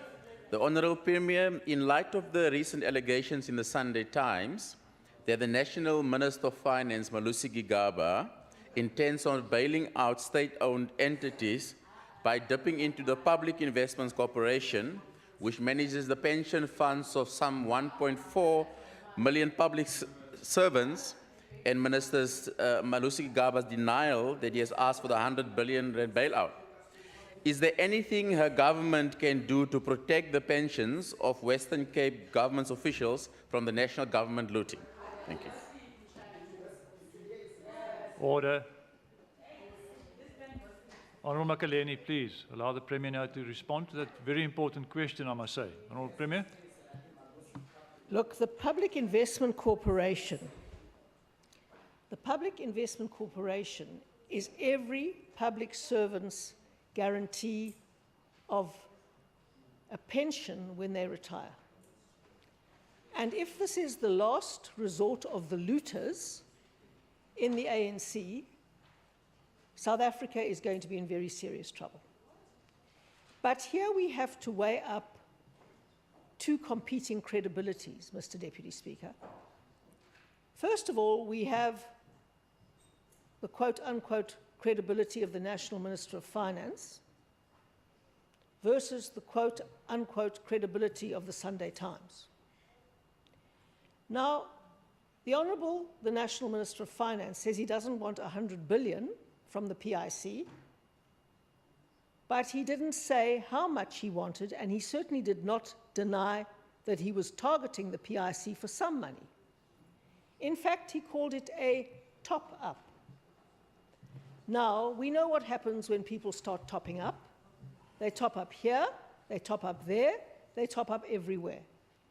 And when you've started looting a fund that should remain ring-fenced,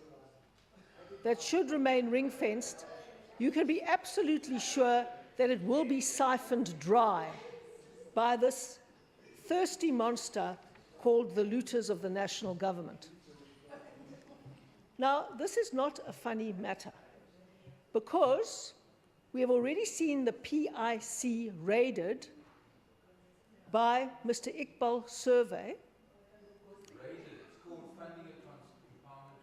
Oh, really? Oh, really? An empowerment transaction for already a multi-millionaire is the ANC's kind of empowerment. Yes, we know. Black ownership of a newspaper for a multi-millionaire is the ANC's version. Is the ANC's version of empowerment, and that's why it's going to fail. That is why it is going to fail. Honourable Dugmore, please allow the Premier to continue. The workers have a share of a dying industry. So what has happened here is that the PIC has been used to fund, at massively inflated prices, the purchase of newspapers in a dying industry that is absolutely guaranteed to bring disaster to the PIC. They will not get a return on investment. If you want to look at things like Nasionale Pers and Die Burger, far from going into a dead end of a dying industry, they have pioneered all the new media forms and are competing successfully on a worldwide platform. And that is how you sensibly invest pensioners' money, not throwing it into a dying industry. And that should have been a warning to every public servant in South Africa. But of course, people continue voting for a party that they're going to later, in their old age, when they've got nothing left, wonder why they did it. And they're going to say, why didn't we listen when we were warned at the time? Now, the competing credibility, of course, quote unquote, is of the Sunday Times. Now, they've broken many stories, such as the so-called rogue unit, which has turned out actually to be a rogue story, and many, many others. So who should we believe, the Sunday Times or Malusi Gigaba, the Honourable Gigaba? I don't know, and I certainly wouldn't put my money on either of them. What I do know is that the national government is now targeting the PIC because there is nowhere left to loot. And they will do it bit by bit. They might not skim off 100 billion in one fell swoop, but it is very interesting, Mr. Deputy Speaker, that after refusing to help bail out South African Airways, which is technically insolvent and also a dying industry, Mr. Machilo was targeted for removal from the Public Investment Corporation. And that shows you how the empowerment network, to which the Honourable Dugmore referred, goes about transformation. It is a network of very rich and very connected people who loot pensioners' funds in the name of empowerment. In the name of empowerment. And that is why it is a disaster. Now, to get to the outcome. Speaker, can the Premier be given afforded some protection? I mean, the running off at the mouth by Honourable Dugmore is unacceptable. Yes, Honourable Dugmore, and also the members at the back there. Please contain yourself. Honourable Lekker, Honourable Makaleni, and Honourable Dugmore. Then to get to the Honourable Simmers's question, about whether we can do anything to stop it. Sorry, the Honourable Mackenzie, sorry. The Honourable Mackenzie's question as to whether there is anything we can do to stop it. You know, we can only warn people. We haven't got any statutory power to try and stop the looting of the Public Investment Corporation. The shareholders, who are the workers of the public service, can stop that. We can only tell them with a clarion call as to what is going on. We spoke to the voters of South Africa about state capture long, long ago. We urged them to stop Jacob Zuma in 2009. Everybody is looking back and regretting now what is happening because we have fallen on every international ranking, and now, because of this corrupt government, we have fallen from place number 1 on auditing standards in the world to place number 30 on the World Economic Forum's ranking. And this is the consequence of the kind of looting of public funds and capturing private sector institutions like KPMG is destroying this economy and indeed is making it harder and harder to attract investment. So we can't do anything in a statutory way to prevent people looting the PIC. The only people that can do that are the workers, and if they fail, the only people who can do that are the voters. Thank you. Order. The time allotted for questions have already expired, but we are busy with one question, so Member Mackenzie, you may continue to finish off. Actually, I just wanted to find out from the Honourable Premier, what are the implications for the Western Cape government if officials start resigning to secure their pension funding from the looting? Order. Look, it's very, very severe. I mean, if people are looking to the future and saying 5 more years of ANC government means an empty pension coffer. We saw already what happened to the Municipal Employees Pension Fund. We saw already what happened to the Municipal Office Bearers Pension Fund. It has been a complete disaster, and they are clawing back from here. And people who work hard every day and feel confident that they are putting money away for their old age are not going to wait until the cupboard is bare. And the kind of mealy-mouthed assurance that the Honourable Gigaba made, saying he didn't want 100 billion, saying he just wanted a top-up, but not specifying how much that is, should be a grave warning to everybody in South Africa. Honourable Mackenzie, your last opportunity. Thank you. Whether any pension money belonging to members of parliament is invested in the PIC and is at risk of being looted? My understanding, because I have asked that question, or in fact I didn't ask the question, but the information was just given to me without asking, is that we have an investment there in bonds, and that investment is safe. But I'm sure it is an investment that many, many, many people will now avoid because of it being seen as the target for looters. And this is another massive downside for public officials, because if nobody's investing in the PIC, their pension funds are not going to grow. Thank you. That brings us to the end of questions to the Premier. We move on to statements by members. I see the DA first, Honourable Mitchell. Thank you, Mr. Deputy Speaker. Mr. Deputy Speaker, the scourge of drug abuse among young people in our communities is slowly ripping apart South Africa's social fabric. In communities where opportunities are slim, young people turn to drugs to numb their despair. In a country whose national government is riddled with corruption, we see that the economy continues to fail and money meant to help the poor is squandered by elite politicians. Curbing drug abuse among young people is no easy task, Mr. Deputy Speaker, and we need to tackle the root of the problem instead of continually treating the symptoms. Young people need opportunity. They need hope and inspiration. They need to know that there is means for them to escape poverty. As government, we must take a collective approach to provide for the youth. First and foremost, young people need access to quality education. They also need access to job opportunities. With an education, usable skills, and access to work, they avoid a life of unemployment and despair and become economically self-sufficient. For young people already in the grip of drug abuse, we need dedicated recovery programs run by social workers and community members. And finally, we need a means to protect and provide for the unemployed and vulnerable in our society. They must receive the assistance that they need.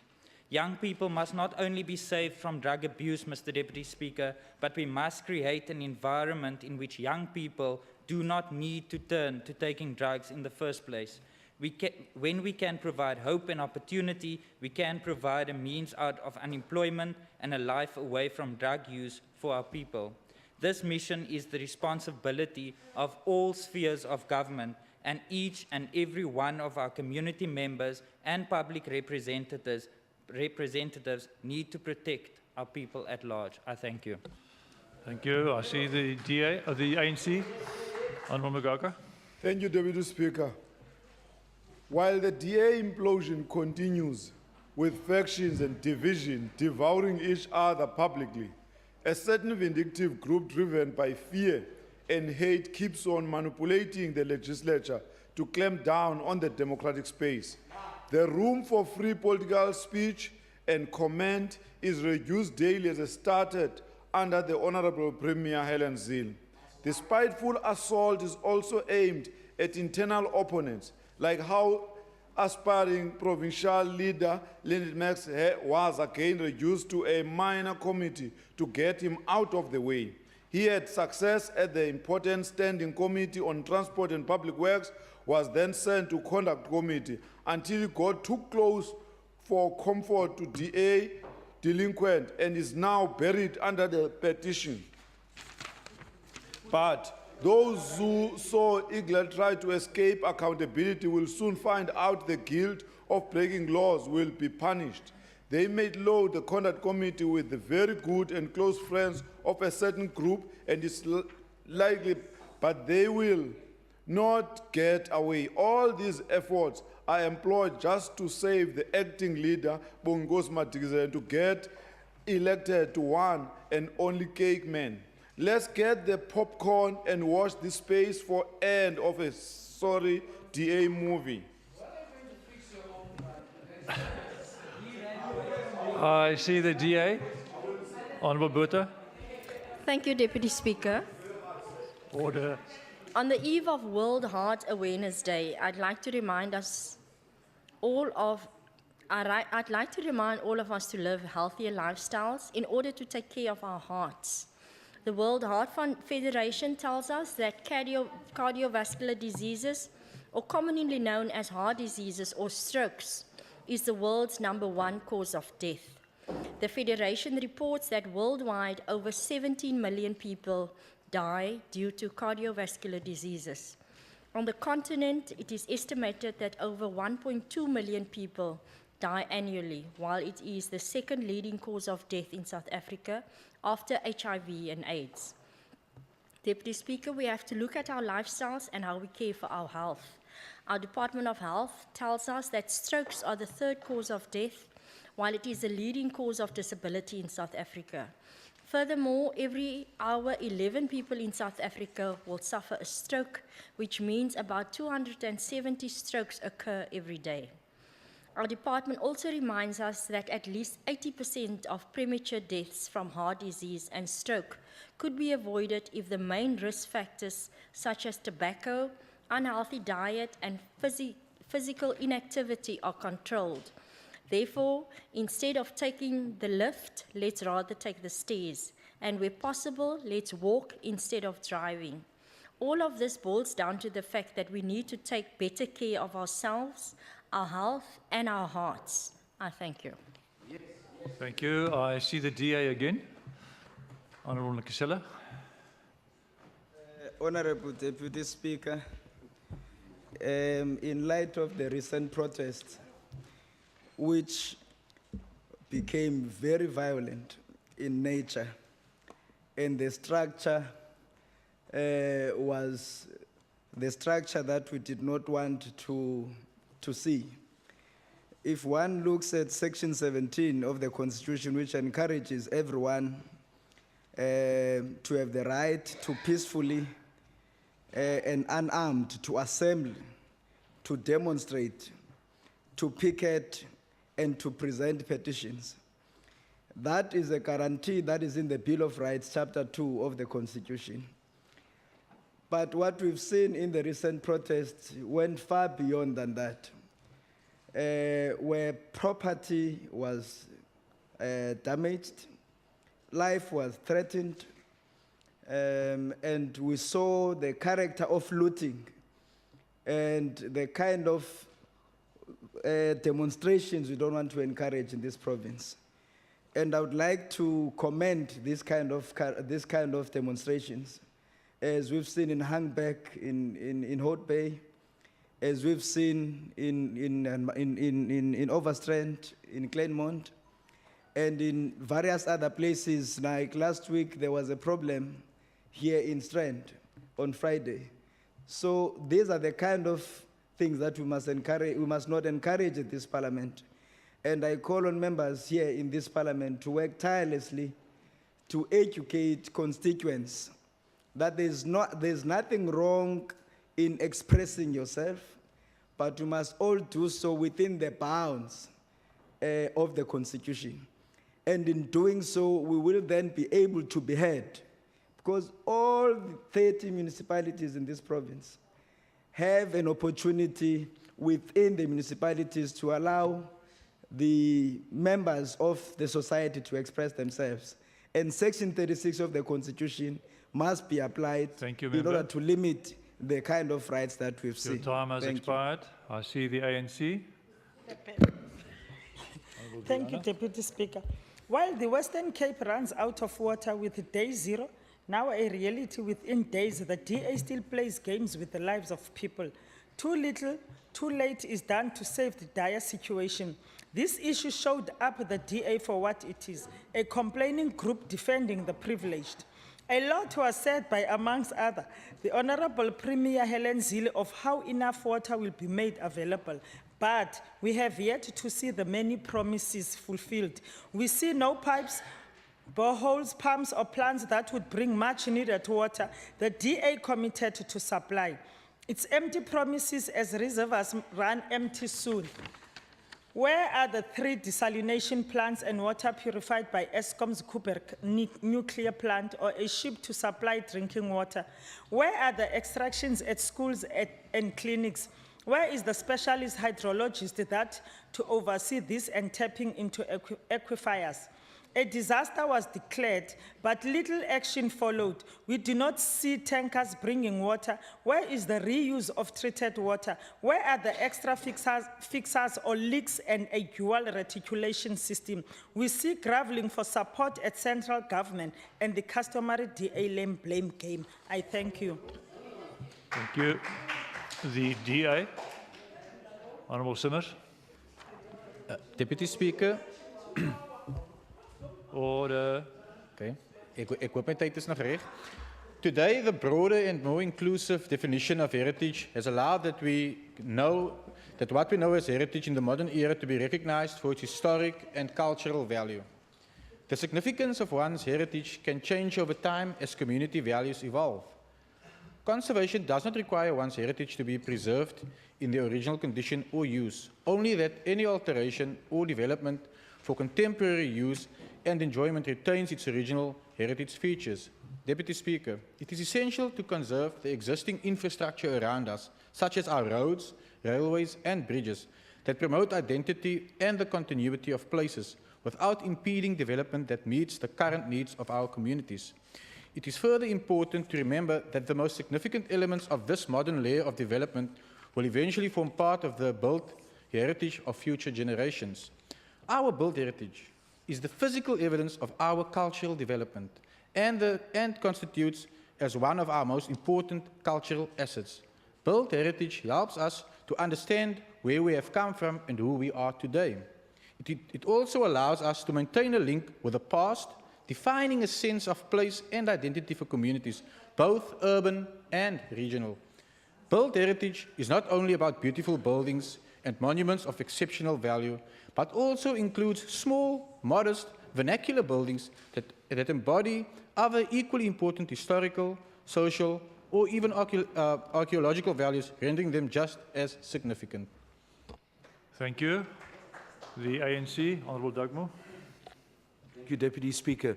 Deputy Speaker, it is time that this House reflects on exactly who the winners, the losers, and the victims are in regard to the as yet unresolved Philcon scandal. We would remember that one Mr. Saul Logenberg, who had been banned from doing business in the United Kingdom, took over majority share of Philcon and suddenly began to get massive contracts from the DA in the provincial government as well as the city of Cape Town. When one looks at who the losers are, it is clear that the public of South Africa, the taxpayers, have yet to recover any funds from the losses, particularly in regard to the construction of schools. When one looks at the other victims, one sees the metro construction and the CEO, Junaid Slamang, a black-owned firm that has lost over 300 workers because of the fact that they are now in court trying to recover 2.5 million from the city of Cape Town. Who are the winners here? Mr. Saul Logenberg continues with another company called Cornwall Construction and is now operating on a piece of land in Oud-Kaapseweg with a massive development, living in a fancy house in Fresnay, after having essentially corrupted the processes, stolen money, and actually resulted in the unemployment of 300 workers. But there is no political will from that side of the House to deal with this situation of who are the winners, who are the losers, and who are the victims. The matter is before the public protector. The question is, what remedial action is required? And what I believe that this House needs to get to the bottom of this is an investigation by an appropriate standing committee of this House to ask the following questions. Who brought Philcon and Mr. Saul Logenberg back? What was the role of Mr. Robin Carlyle and the DA leadership in regard to facilitating the return of Mr. Logenberg and the actions of Philcon? How much money was paid to the DA as well as individuals within the DA? We need restorative justice, and we need it now. Thank you, Member. Your time has expired. I see the DA, Honourable Wenger. Mr. Speaker, for want of a nail, the kingdom was lost. For want of being too restrictive about who can and cannot be a police reservist, we are slowly losing all our reservists. Replies to my parliamentary questions this week show that our reservist corps has whittled away to just 829 active reservists for the entire Western Cape. For the want of a nail, the shoe was lost.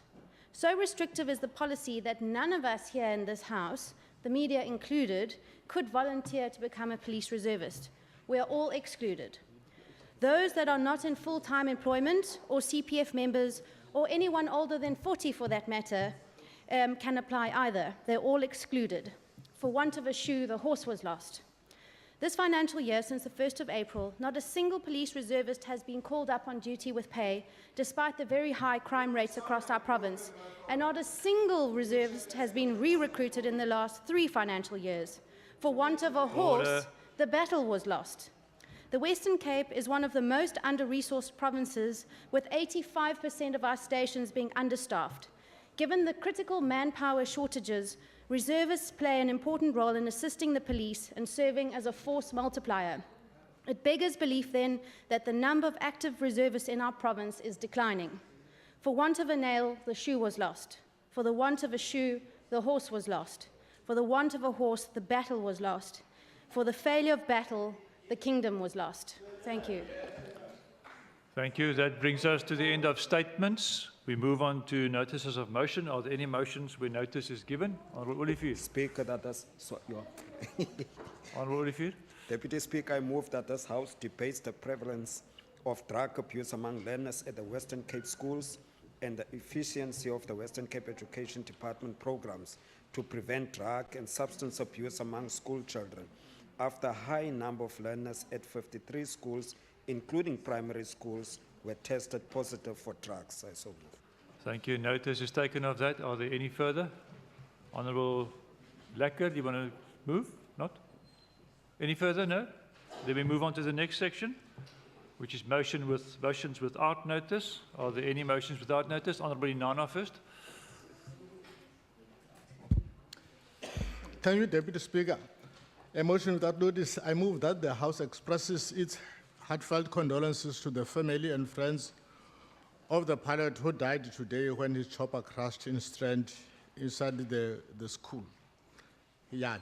May his soul rest in peace. No objection to the motion being moved without notice. No objection to the motion itself. Motion is agreed to. I see the Honourable Max.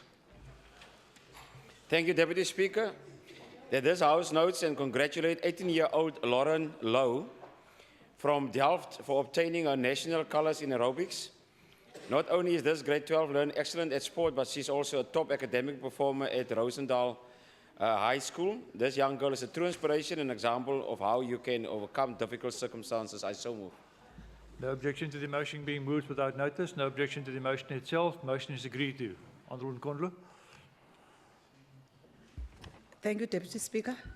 I move that the House notes that the farm strikes may return if there is no intervention from relevant authorities in certain areas. Notes further that Robertson Winery is again at loggerheads with Farm Workers Union Kasau over wages and working conditions. Supports the demand for better working and living conditions as well as wages for these vulnerable workers, and calls for the employer and its producers to prioritize the needs of workers. I thank you. No objection to the motion being moved without notice. No objection to the motion itself. Motion is agreed to. Honourable Botha. Thank you, Deputy Speaker. I move that this House mourn the loss of and send condolences to the Hendricks family who tragically lost their father, Granville Hendricks, and son, Adrian, in a vehicle accident on the N7 near Clan William this past Saturday. I so move. Are there any objections to the motion being moved without notice? There's no objections. Any further motions without notice? I see the Honourable Cavido. I'm going to be guided by the table staff. I see Honourable Makwasela and Honourable Lecker. I'll do three at a time, if that's okay. Thank you. Thank you, Honourable Speaker. Motion without notice. That this House congratulate Timothy Schlesinger of Rondebosch High School, who was named top senior in the National Maths Olympiad at the SA Maths Foundation Awards this past weekend. This is another outstanding achievement from a Western Cape learner, as almost 100,000 learners from across the country took part in the competition. Last month, Timothy also received an honourable mention in the 58th International Mathematics Olympiad. I'm aware that the preparation time needed to take part in a competition such as this is immense. I must therefore congratulate the Timothy Schlesinger on his success in the competition. So I move. Are there any objections to the motion being moved without notice? There is no objection. I see the Honourable Makwasela. Honourable Speaker, I move without motion, without notice. I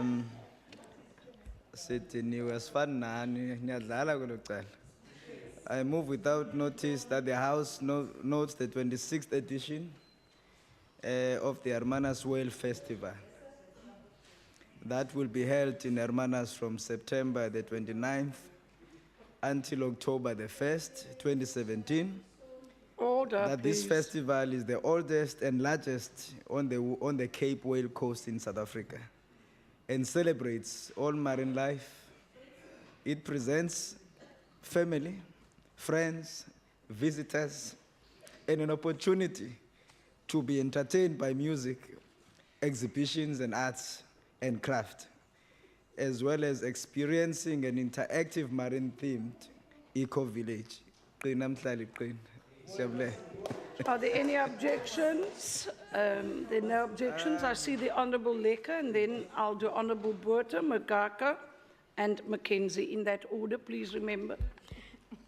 Ngozi Somlomo, that the House welcomes the arrest of 2 suspects over the weekend for possession of illegal firearms in Cape Town, including a 55-year-old man who was arrested in Philippi East after an AK-47 and ammunition was discovered at his home, and urges the South African Police Service to do all they can to fight crime and gangs in the province. Are there any objections to the motion? There are no objections. The next person, I think, was the Honourable Botha. Thank you, Speaker. I move without notice that this House mourn the loss of and send condolences to the Van Wyk family who tragically lost 15-year-old Donovan Van Wyk in a vehicle accident on the N7 near Clan William this past Saturday. I so move. Are there any objections to the motion being moved? There are no objections. I see the Honourable Magaka. Thank you, Speaker. I move without notice that the House notes the passing of former Mkhonto weSizwe Commandant Patrick Presence, who died this week after a long battle with dementia at the age of 59. Notes further that the ANC has lost a loyal member and a brave combatant who sacrificed his life in pursuit of struggle against colonialism and for justice, and convey deepest condolences to his family, friends, and comrades. I thank you. Are there any objections to the motion? No objections agreed to. Honourable Botha, Honourable Cavido, and then I'll see the Honourable Olivier. I'm going to ask the table staff to work with me, please. Thank you.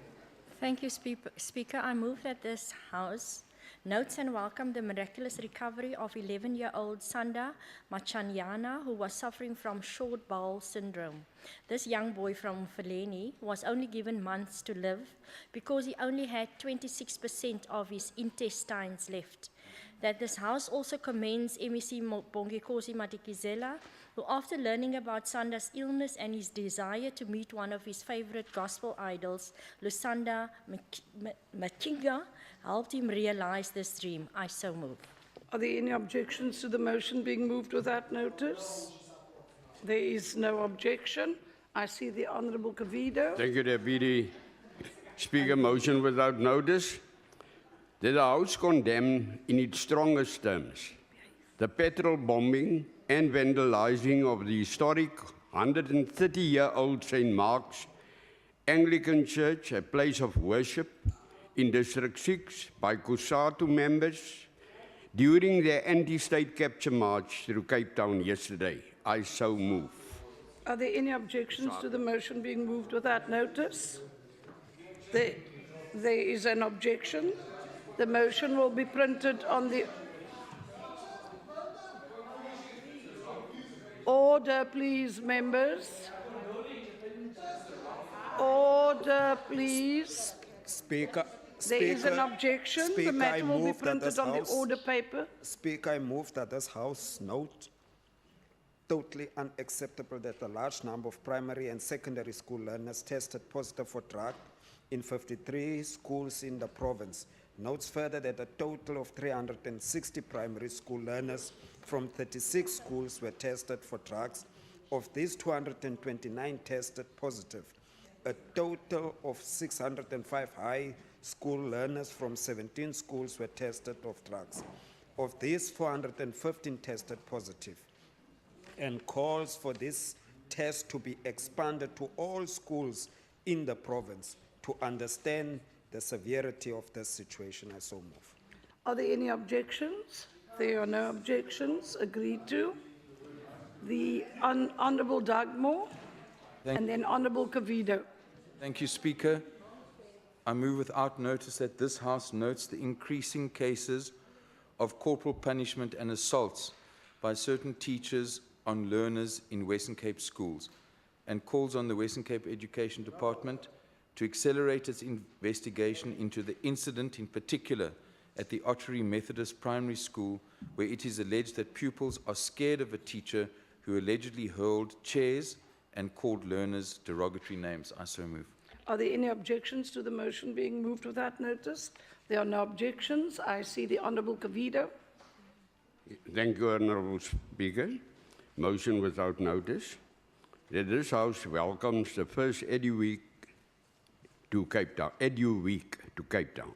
Held as the only all-encompassing education event in sub-Saharan Africa, EduWeek Cape Town brings together educational professionals across technology, vocational and higher education, basic education, inclusive education, as well as ECD, and offers a perfect platform in which to view, evaluate, and buy new solutions for all education institutions, whilst attending free training sessions dedicated to delegates' specific needs. The theme for the Cape Town launch is future-focused education, and will elaborate on educational development within the Western Cape and beyond. We must congratulate Tanya Jackman, the event director, and the team for bringing this event to Cape Town. By doing so, they are offering the Western Cape education community the chance to network with leaders, strategic thinkers, and entrepreneurs from Africa and across the globe in their own province. I so move. Thank you. Are there any objections to the motion being moved without notice? There are no objections. I see the Honourable Olivier.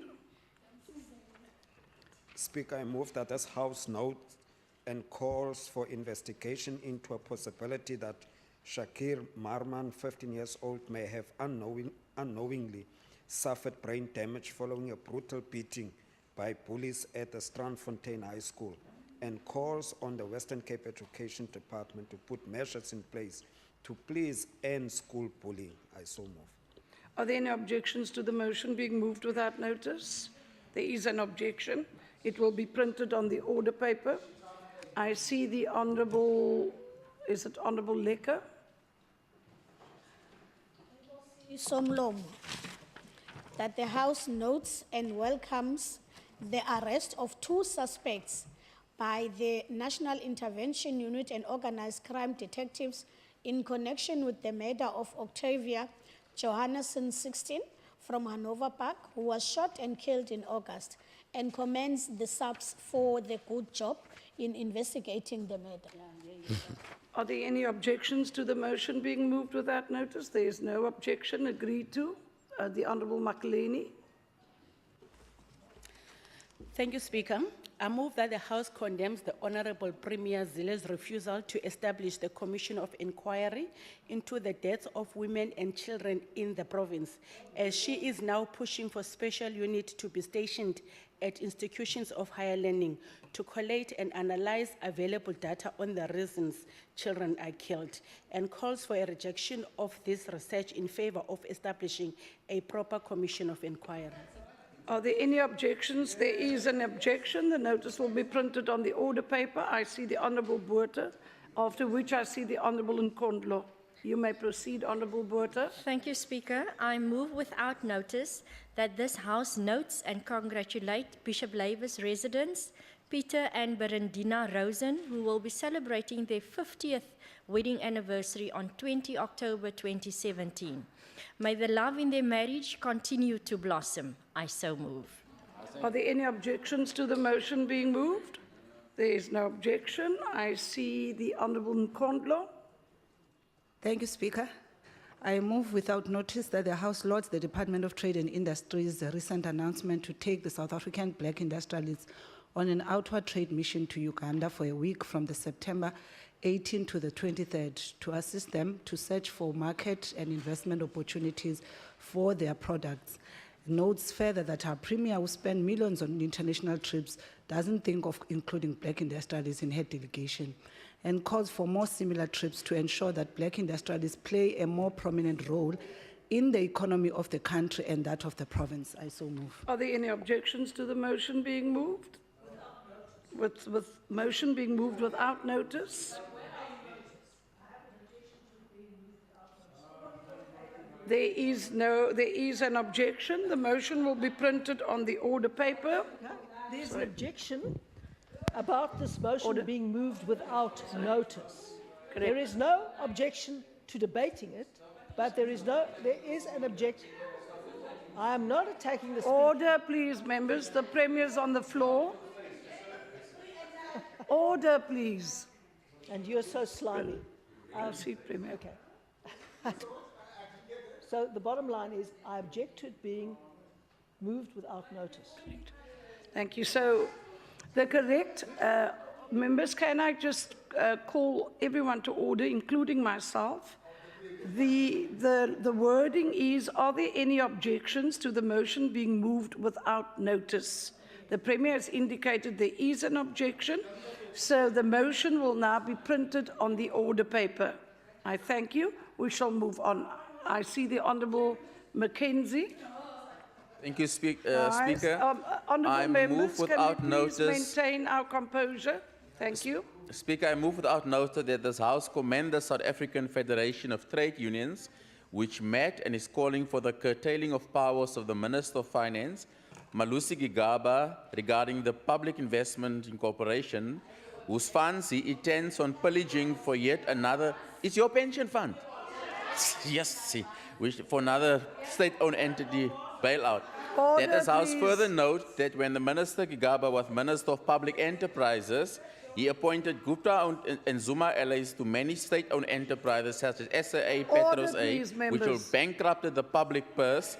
He intends to do the very same in his new role by pillaging the PIC, the pension funds of public servants such as teachers, nurses, policemen, soldiers, along with their children and their grandchildren. I so move. Honourable members, thank you, Honourable Mackenzie. If I may address you, I think it is only courteous to allow the member to present his or her motion without notice. You do have an opportunity at the end of the statement, whether it's palatable or unpalatable, to object. So I would respect some courtesy and cooperation from both sides of the House, please. Who is next? Honourable Makaleni. Sorry, I'm going back to, are there any objections? There is an objection. The motion will be printed on the order paper. Honourable Mackenzie.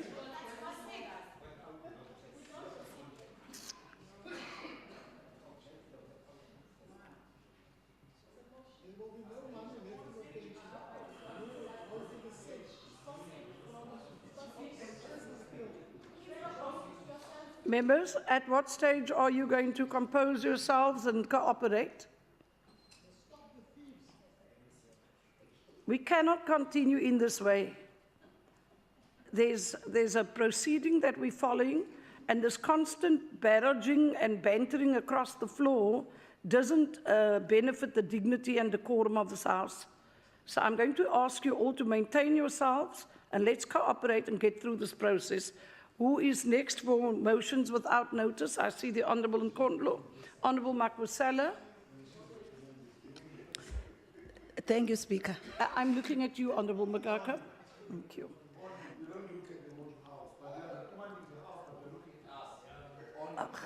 Honourable Magaka, I'm sorry. Next time I will just focus this way and I'll not pay attention. Honourable Nkondlo, you may proceed. Thank you, Speaker. I move without notice that the recent statistics from Stats SA show that the country has moved out of recession in the second quarter of the year after the economy expanded an annualized 2.5% in the second quarter of this year. This marked the end of 2 quarters of contraction and beating market expectation of a 2.1 rise in growth in GDP. National Treasury should be congratulated for continuing with sound economic policies and maintaining fiscal discipline. Our national government must be steadfast and resolute amidst prophets of doom and not be dissuaded in advancing the radical socio-economic transformation that will realize an inclusive and shared economy for all. We therefore look forward to Minister Gigaba's inaugural medium-term budget policy statement in October. I so move.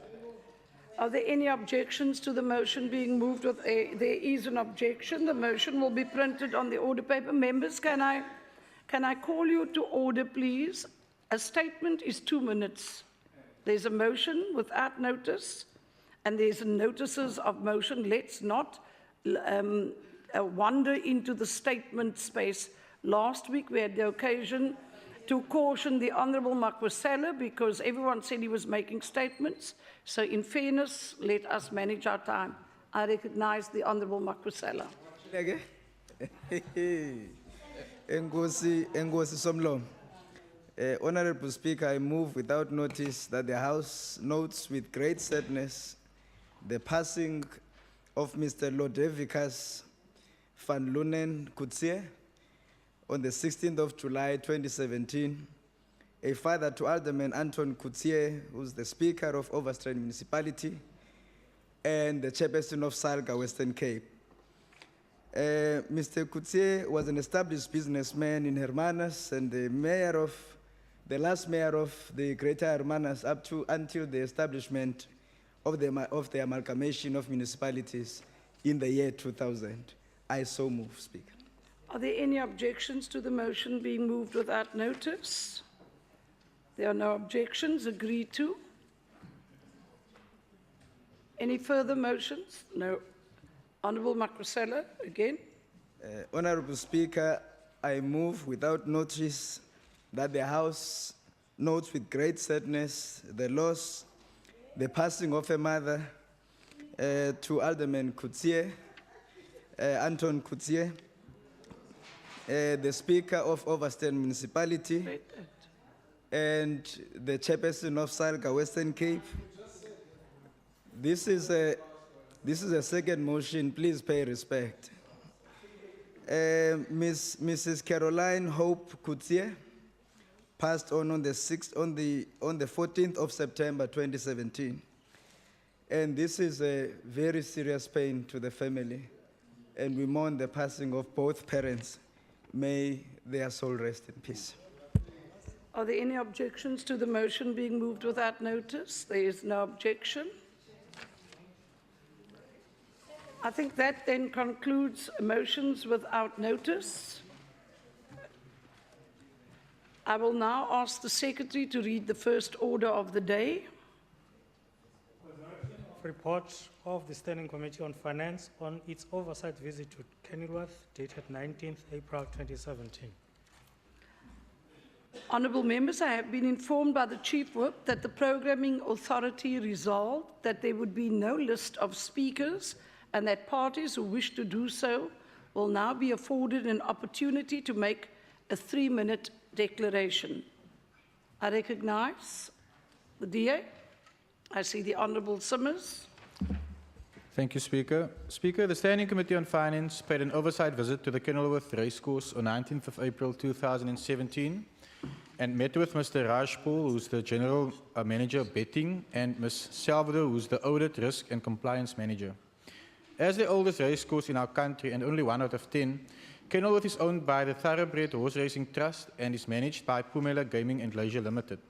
As a non-profit organisation, the racecourse is heavily dependent on external funding, which consists of approximately 25% from the owners and 75% from the betting industry through racing event stakes. Furthermore, Kenilworth employs 700 employees on a seasonal contract basis. As horse racing is split in 2 segments, namely the regulatory side of horse racing and betting operations, it should be noted that the sport of horse racing falls outside the ambit of the Western Cape Gambling and Racing Board's mandate, but under that of the National Horse Racing Authority. In 1997, Kenilworth Racecourse developed one of the world's best high-tech quarantine stations, which facilitates the import and export of horses to and from South Africa.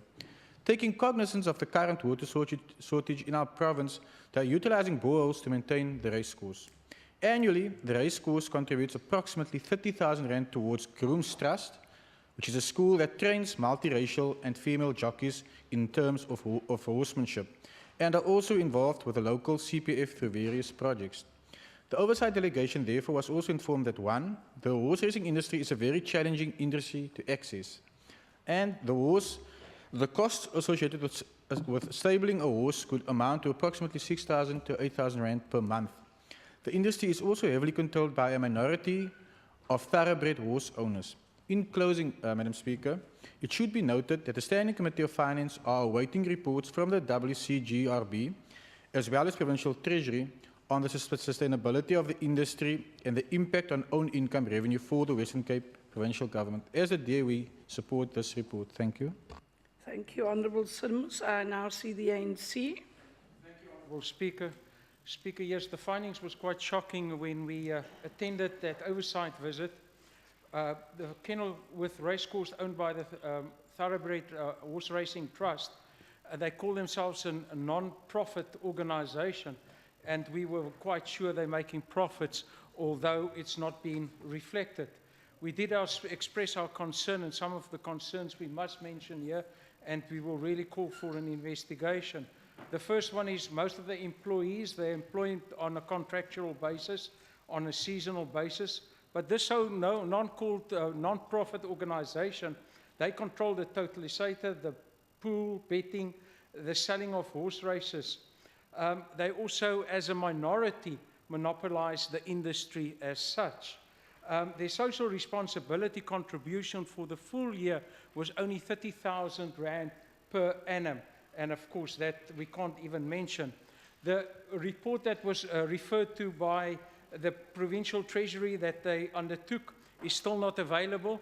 More than R500,000 was spent on that report, but it's still being kept confidential by the MEC of Finance.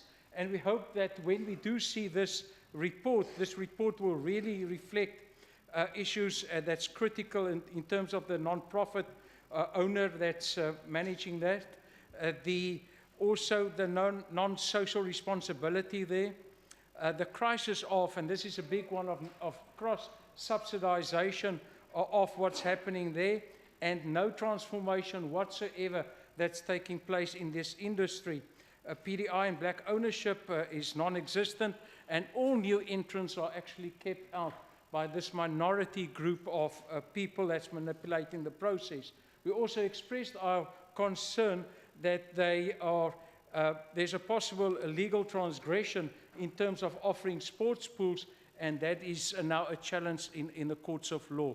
We support the report, and we hope that there will be attention in this report by the MEC addressing the issues in the report and expressed here. Thank you. Thank you, Honourable Ace. In the absence of the ACDP and EFF, I would need to say that concludes the debate on the report. Are there any objections to the report being adopted? There's no objections. Agreed to. I will now ask the Secretary to read the second order of the day. Consideration of report of the Standing Committee on Transport and Public Works on its oversight visit to the George Provincial Traffic Centre, the George Municipality and George Link Ltd, dated 25 July 2017. Once again, honourable members, I've been informed that there will be no speakers list and that parties who wish to make declarations will be an opportunity to do so now. I see the DA. Thank you, Speaker. George is part of the George Integrated Public Transport Network, which is called GIPTN, and is scheduled a bus service aimed at providing reliable, accessible, safe, and affordable public transport for the people of George. It is the result of a partnership between the George Municipality, the Western Cape Provincial Government, the National Department of Transport, and local taxi and bus operators.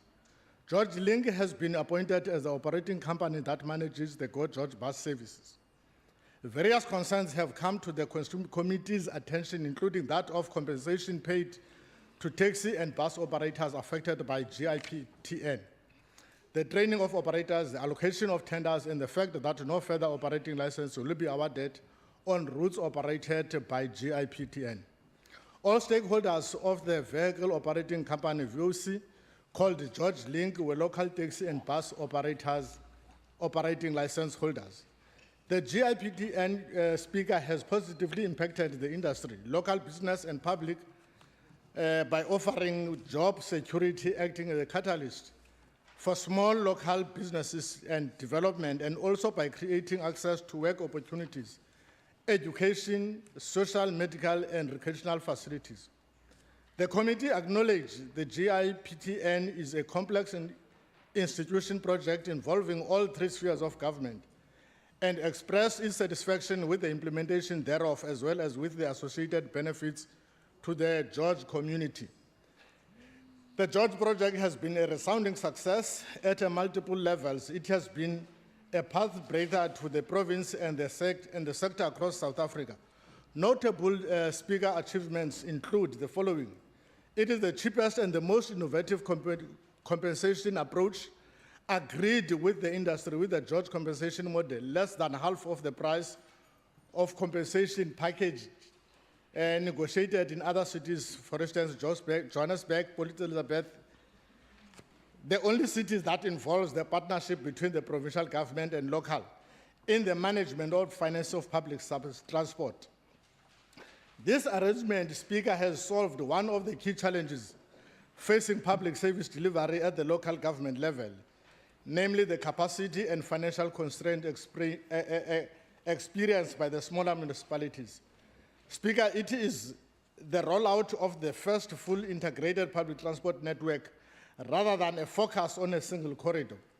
This enables the demonstration of the benefits of a full integrated public transport system, transformation as well of the entire bus industry, with 99% of the local operators participating in the system.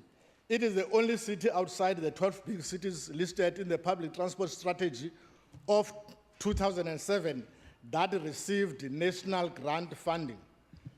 The National Department of Transport has also lauded the George Integrated Public Transport Network. Honourable Inanno, your time is up. Kindly finish, please. The DA supports the report. Thank you. I recognise the ANC, the Honourable Doug Moore. Thank you very much, Speaker. From the ANC side, we would also join in not only welcoming the report which has been tabled today, but also the resolutions which have been taken. If one looks at page 285, we adopted a number of resolutions, and the deadline, Speaker, set for the information that we requested to be provided is in fact tomorrow. And we hope that tomorrow we will receive the project implementation plan, which will include all the timeframes for phase 4 of the GIPTN rollout. Because one of the tensions, Speaker, that exists is the fact that the service does not yet reach the Thembalethu community. And one of the issues that led to the tension was engaging with the taxi associations around that particular rollout. So I think it is important that that project implementation plan is assessed by the committee, and that we are comfortable that the processes of mediation and preparing for the discussions with the organized taxi industry is one which will ensure that that phase 4 can be rolled out smoothly. There's no doubt that the national built bus rapid transport system, which our ANC government has implemented in Joburg and in other metros, is appreciated greatly by the community of George, because it's consistent, it's regular, it's reliable, and it's affordable.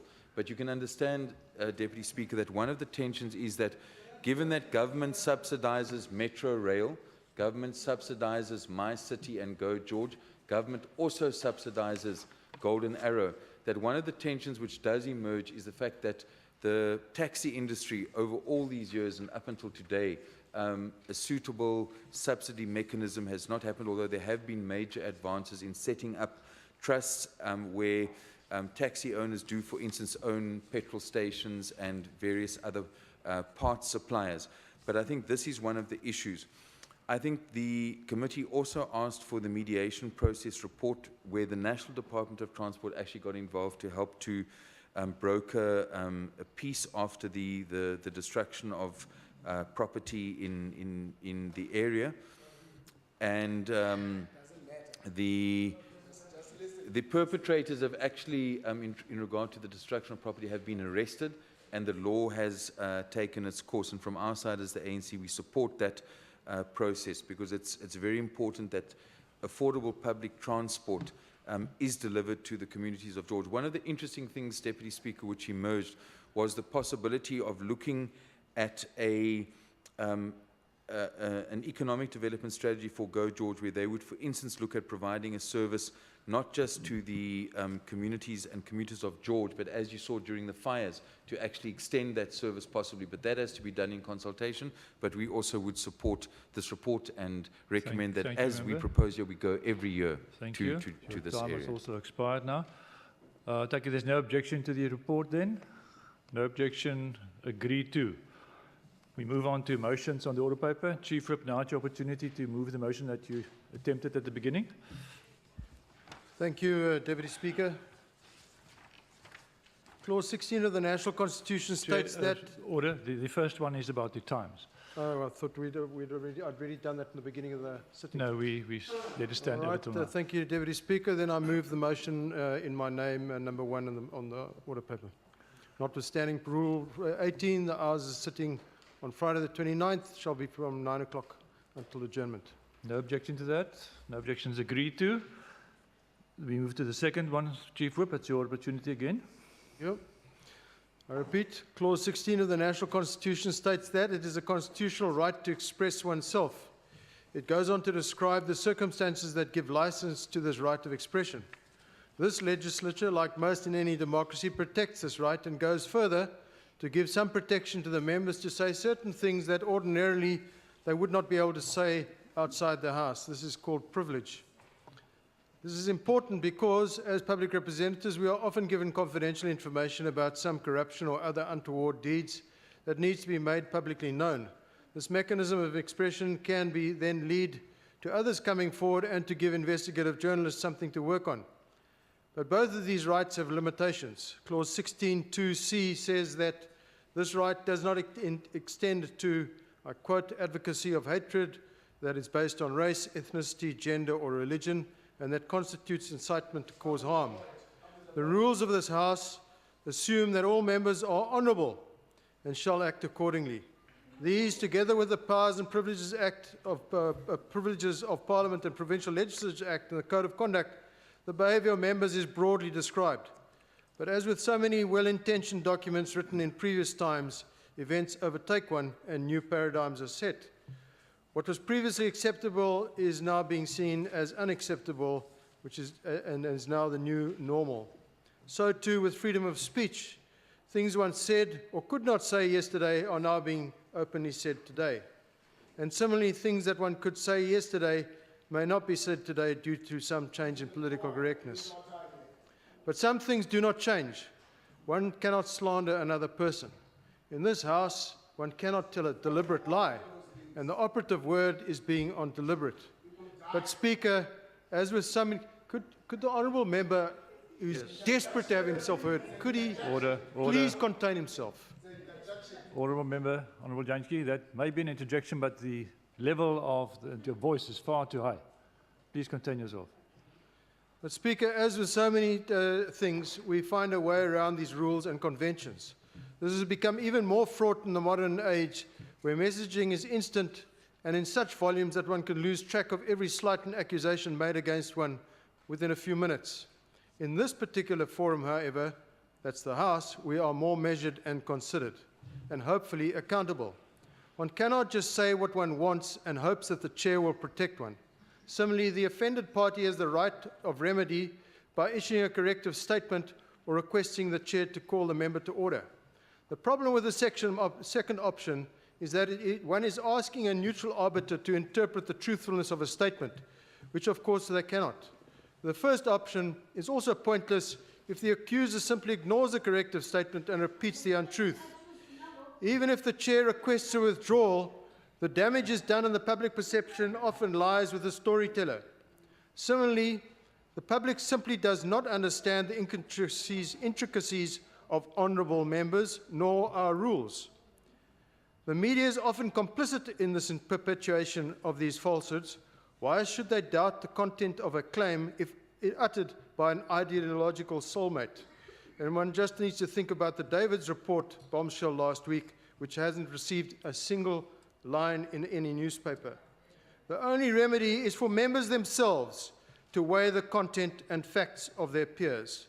And where necessary, after due and thorough consideration, it is found that colleagues have willfully repeated an untruth about their colleagues, despite having been corrected, then they should be recommended for sanction before this House. Freedom of speech is vital in any society, but it is not a free pass to tell lies. We cannot have a greater freedom of speech outside this House than inside. Thank you. The Honourable Magaga. I think you don't even hear yourself. This motion by the Honourable DA Chief Whip Mark Wiley for an ad hoc committee on whether the ANC, as is unparliamentary indicated, deliberately misled the House in sitting of the 4th May 2017 is frivolous and is vexatious.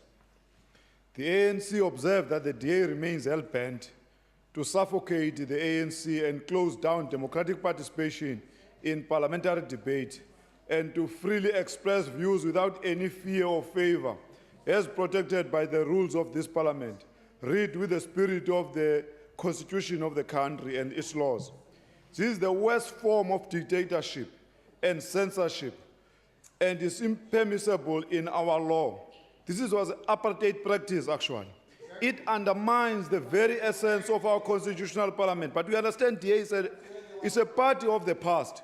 The DA and its caucus members seem to forget that in the Western Cape, the ANC represent almost 700,000 residents, or 33% of the electorate, and democratically won 14 seats in this legislature.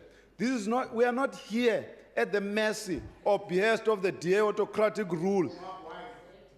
These statements were made during political debate, expressed fair comment on how the ANC members viewed matters. It is common knowledge that some of these things were said, in this parliament.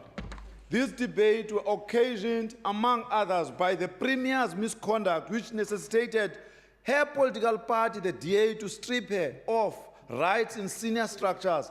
Honorable Schaefer also was forced to withdraw that legislation. Our courts have given various judgments, most in favor of the opposition, and case laws guiding freedom of speech and expression for members of legislatures in a representative institution of a democratic society.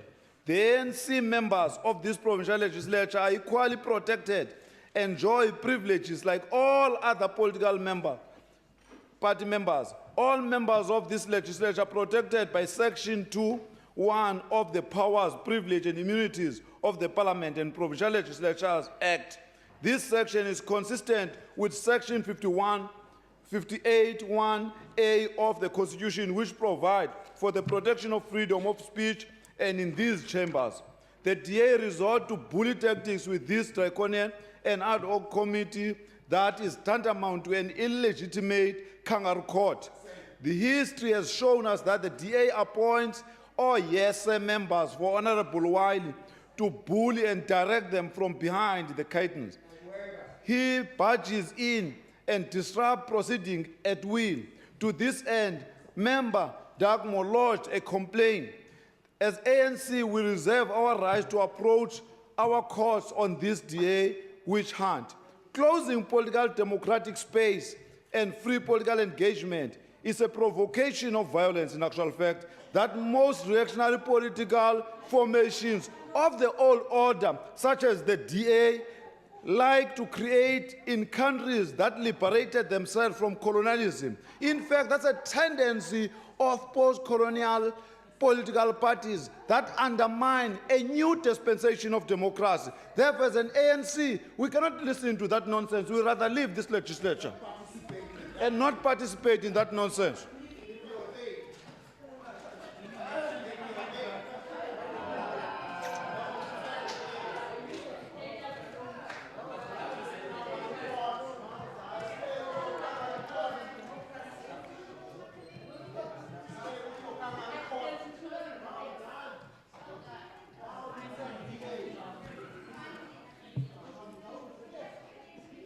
Order. The next speaker is the Honourable Wiley.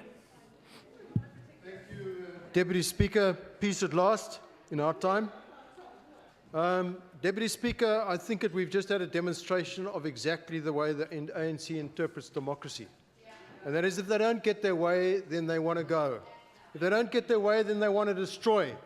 And it was interesting that when I asked the question, who destroyed the buses in George, they were quiet. They said it's not important. Well, to us it is important to destroy the buses.